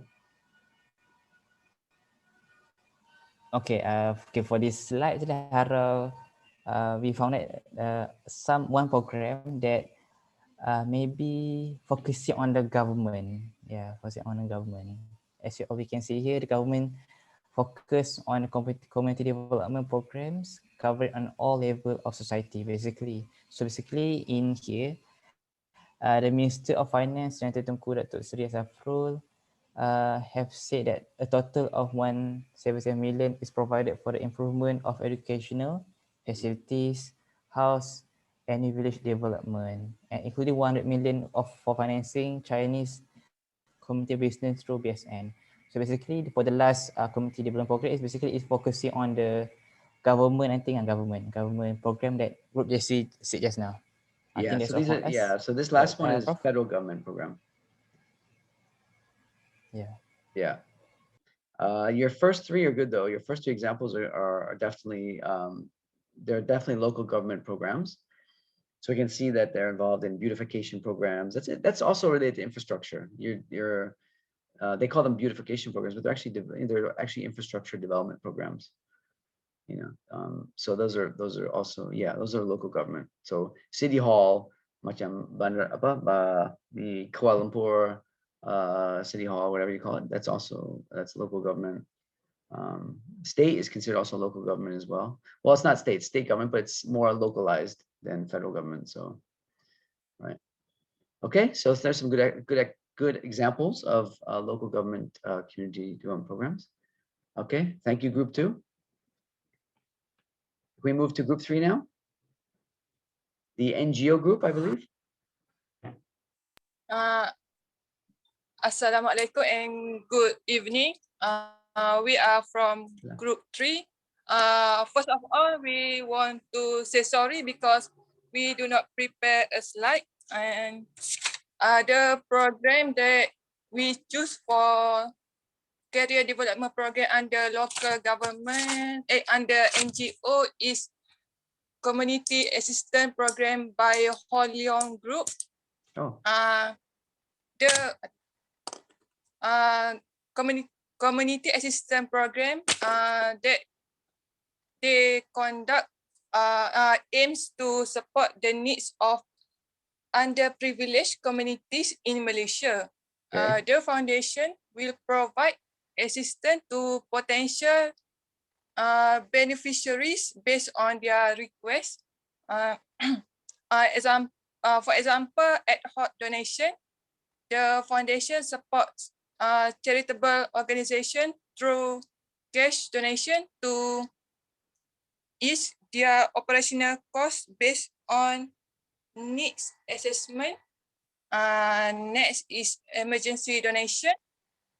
The foundation provides financial and material supports to social or humanitarian organization aiding those affected by natural disaster or other emergency.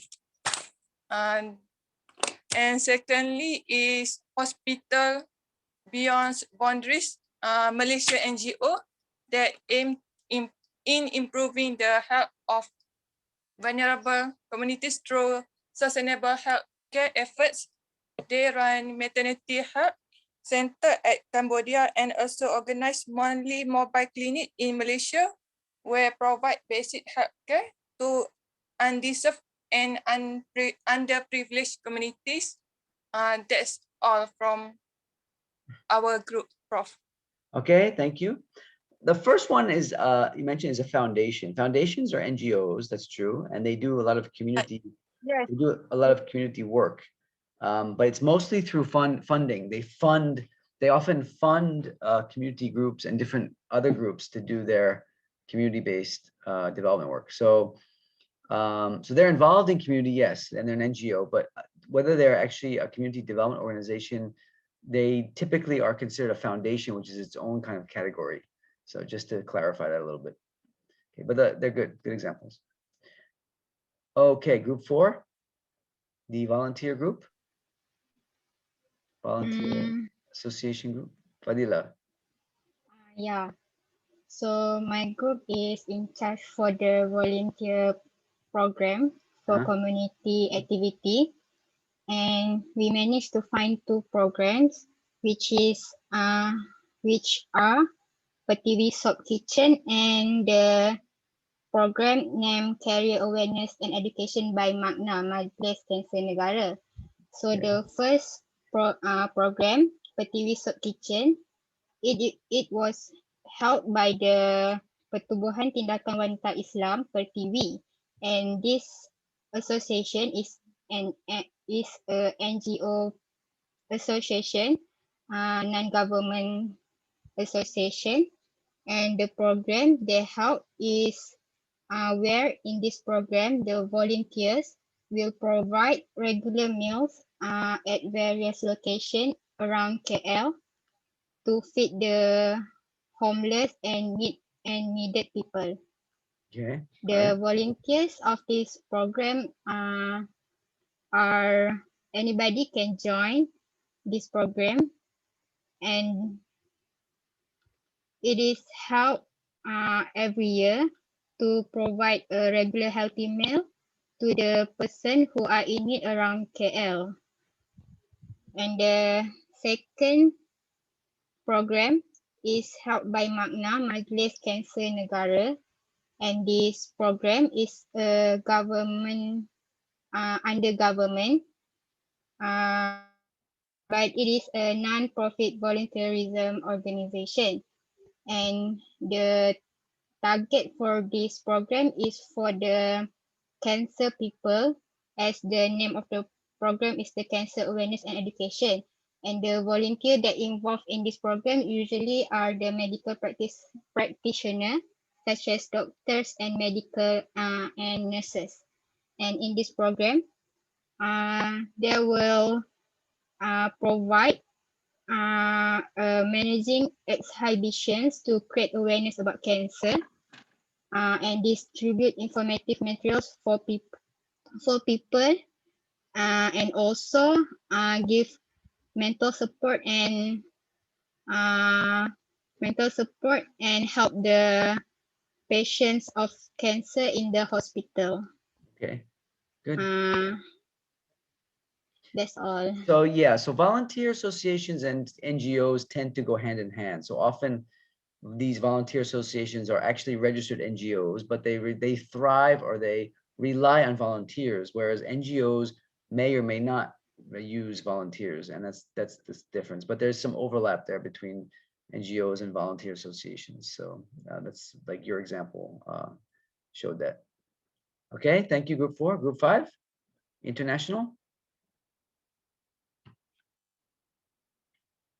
believe that's Annie's group. Annie.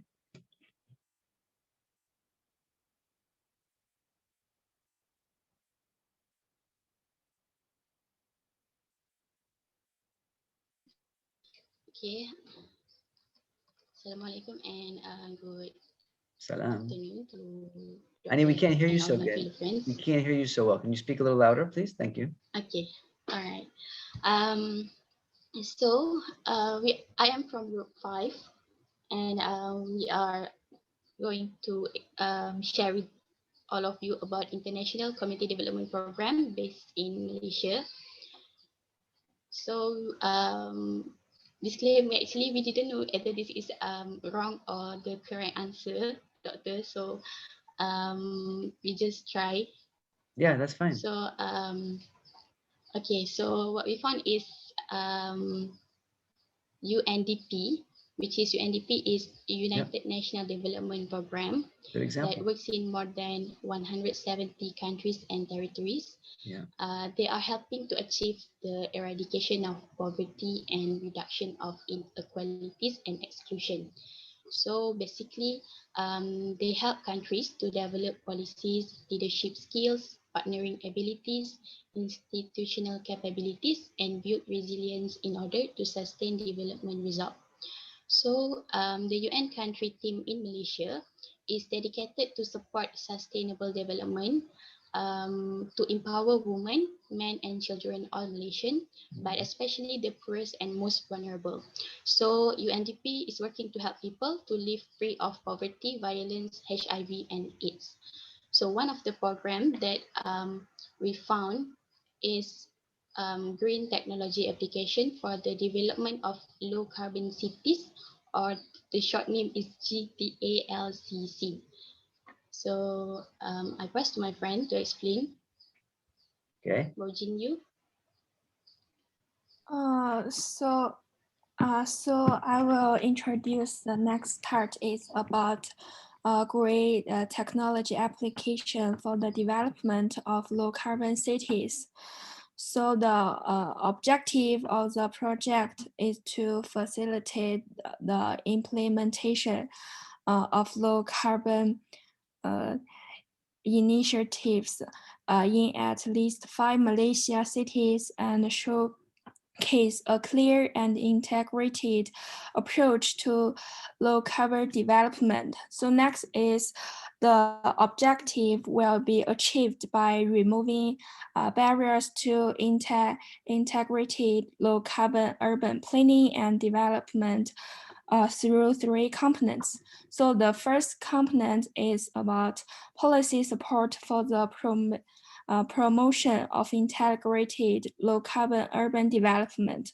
So it will, which will enable cities to implement and adopt integrated low-carbon urban development plans and programs. So the next component is awareness and institutional capacity development, which will expedite approval and the implementation of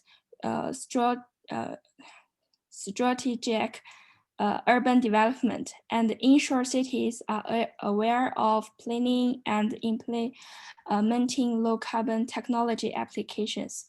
So the last component is low carbon technology investment in cities where there is an increase in investment in low carbon technologies with more low carbon projects implemented.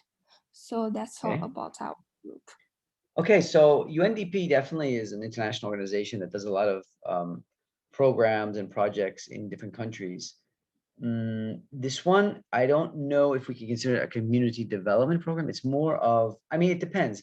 Within each of those cities, I'm sure they have initiatives that are more community-based. Okay, but this one sounds, at least at the level you've described it, not quite yet. I don't think at the community development level per se, but I'm sure if you go deeper into this program, you'll find the different community development activities in relation to low carbon initiatives and so forth, environmental, whatever. Okay, so I think, yeah, I think you're in the right direction, although probably we have to dig a little deeper to find out the actual community development aspect of it. So, okay, but it's a good example. UNDP, yeah, they're the international organization. They do a lot of these types of programs. So, okay, next group. Thank you, Prof. Okay, thanks, Ani. Is that Farina? Farina, are you presenting for group 6? Yes, my group. Oh, okay. Yeah.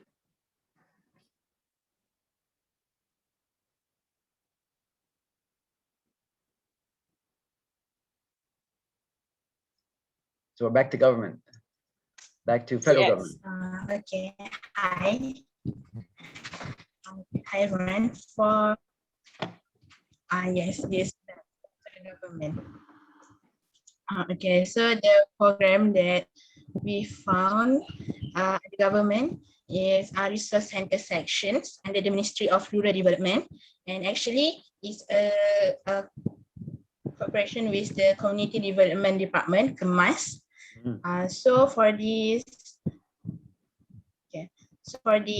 program, the plan for formation to children as well as adults. There are 4 programs. First is book lending services, provide collection of appropriate reading materials for all levels of society, consisting of various topics. And second is reference and referral services. Oh.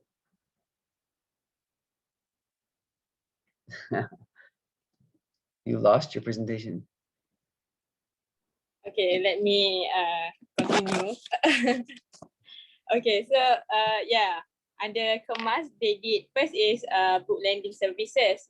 Second is reference and referral services, where they like people can come and ask any unidentified information to have a credible information, like to confirm it whether the information is true or not. Third services is current awareness services, where people can obtain information of current issues. Okay. And last is reading promotion program. This it involves like campaigns related to knowledge information information such as like let's read, skill activities, fun activities. So yeah, resource center section particularly focus on community children and adults community. And previously resource center is under resource center and literacy unit. Resource center section previously under skills education division, but they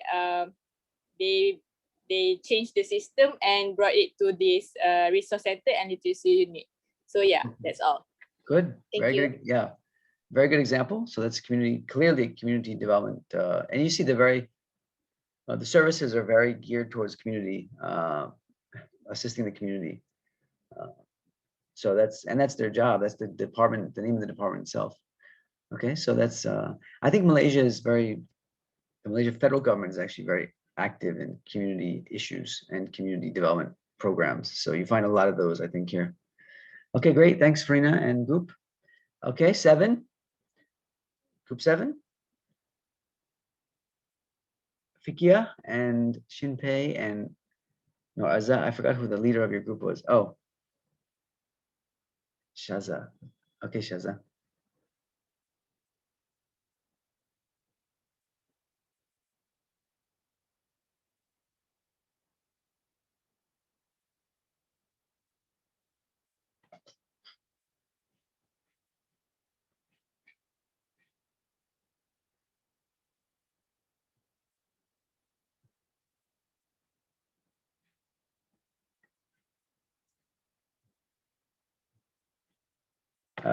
It's not working. I'm not sure. Maybe you want to try and share it again.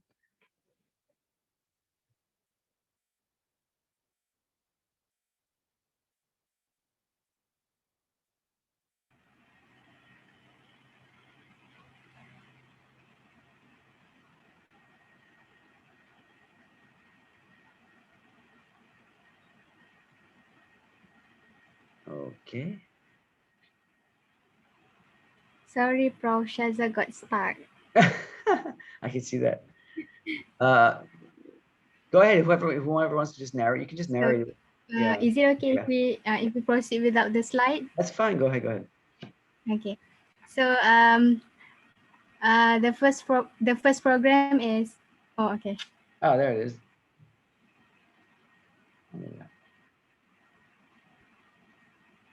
DBKL. Okay. Yeah. Yeah, that's good. The first program is program District Risk Reduction Program by DBKL. This program is to create awareness,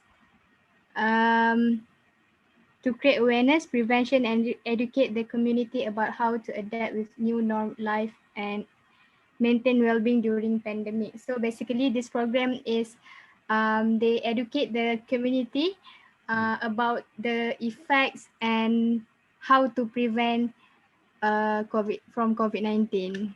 Okay. All right. So okay. The second program is KL Bersih Indah program with local community. It is to ensure that the local community can jointly maintain cleanliness and in the neighborhood. So this program is the local community is given reprimands and advice from DBKL for proper waste and disposal procedures. And the third one is program Taklimat My School Bus 2021-2022 infrastructure. It helped to save costs specifically for B40 and M40 groups in Wilayah Persekutuan Kuala Lumpur who involve 268 housing areas. So basically the first one is to improve well-being in terms of health. The second one to improve well-being in terms of environment. Yeah. Right. And the third one is to improve well-being in terms of economy. Very good. Yeah, good examples. Okay. All right. Okay.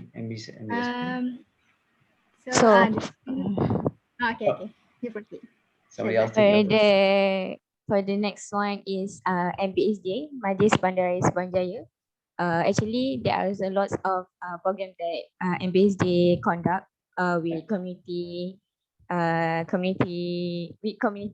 but we just take the latest one. The first one is program outreach imunisasi COVID-19 Peringkat Selangor Imunisel. This program all about that help people who without access smartphone to register vaccine for COVID-19. For second program is program for bank COVID-19. This program is help family that affected in COVID-19 situation by giving basic needs like rice, like rice and others basic needs that the family the basic needs other like that. Yeah. Thank you. That's all for our group. Okay, yeah, good job. Group 7, good examples. Those are very good examples of local CD programs. And you can see the priorities now with COVID and everything. Local governments tend to be very reactive in terms of current issues affecting their population. So that's quite common. So it's interesting to see the types of programs they're doing now. So, okay, thanks, Group 7. Group 8, last but not least, Shahira and Nabila and gang. Yes, Doctor, I will screen share. Pravina. Oh, Pravina is going to speak, okay. Yes. All right, Doctor. Previously, we've got one group have mentioned about the Purtivi soup kitchen. So I'm not sure whether it's the same one, but I found like some of the activities are like different and also new compared to the pre-TV. So I hope it does. Okay, I continue. That's fine. Go Okay, ahead. the CD program, the community development program under NGO that we found is Kechara Soup Kitchen. Yeah. Okay, it is a non-profit NGO which is established on 2008. What they will do usually, they will serve food and give basic needs, medical services and welfare assistance to the homeless and urban, regardless race and religion. And KSK has been serving marginalized communities in Malaysia for over 13 years. Includes the homeless, urban poor and orang asli population. They have three programs they have conducted. One is Soup Kitchen, Food Bank and Empowerment. Soup Kitchen is more likely to serve food to the needy, whoever like underprivileged citizens or community. They will provide the food and also beside that they will have a welfare aid, job placement, shelter, basic medical service for the homeless since 2008. Here, basic medical services will be provided by the students, medical students who are pursuing their studies at the same time, who are like wish to continue the practical. They will volunteer themselves and have this Kechara Soup Kitchen. And Food Bank project is where they will collect all the surplus food from the landfills and dry food marginalized community. They will provide them, they will provide that surplus to the in need, the population that have been mentioned earlier. And also the third program is empowerment. Empowerment whereby especially to the single mothers and at the risk women, whoever in danger in a vulnerable situation, they will provide skill set for that particular population. They will, since they are like cooking meals and serving that three communities that have, so they will hire or they will volunteer themselves and they will get paid for their work as well. So beside this project, the one of the like attracting thing that I have found, I mean our group found is their partners. Their partners whereby including government as well as the private sector. So it's considered like a CSR program. Even they are not like, for example, Tesco or some other private sector companies, like if they are not doing, they can provide, they can help, they give their hands to this Kechara soup, at least they can help on behalf of them. So this is the findings that we have. Thanks. Yeah, Pravina, you hit on that last point about CSR. We're going to talk about CSR later in the semester, corporate social responsibility. So yeah, private sector can also be involved in community development. And this is one of the ways is through partnership with NGOs, even partnership with local governments and stuff like that. So yeah, we'll talk about that more towards the end of the semester. All right, very good example. So thanks everyone, good examples. That's just to show us some examples and to see the different ways that community development programs can be delivered Okay, so many of these things are happening around us. We're not even aware of them. You know, these are all new programs to me as well. So it's just interesting to see how it you know what's going on from these different levels. Okay, so any questions about any of the examples or presentations? No. All right, well, thanks to all the groups. And I think that's all we have for this week. So again, next week, quiz, exam/quiz. So if there's any questions before next week, feel free to WhatsApp me. And of course, you have all the PowerPoints. You also have all the recordings from the previous classes, so you can refer back if you're not sure about anything. Okay. All right, guys. See you all next week, inshallah. Prof. Oh, yes. Sorry, Jesse, go ahead. I want to ask, how long is the quiz? Yeah, for next week. Well, I'm going to give you 2 hours, but it shouldn't take 2 hours. Okay. I think you guys can probably finish it within an hour. You should probably be able to finish it, but I'll give you 2 hours in case you need more time. Okay. All right. Thanks for the thumbs up, Farina. All right. Inshallah, see you next week. Assalamualaikum. Selamat berbuka. Thank you, Dr. Prof. All right. Take care. Selamat berbuka tu. Thank you, Prof.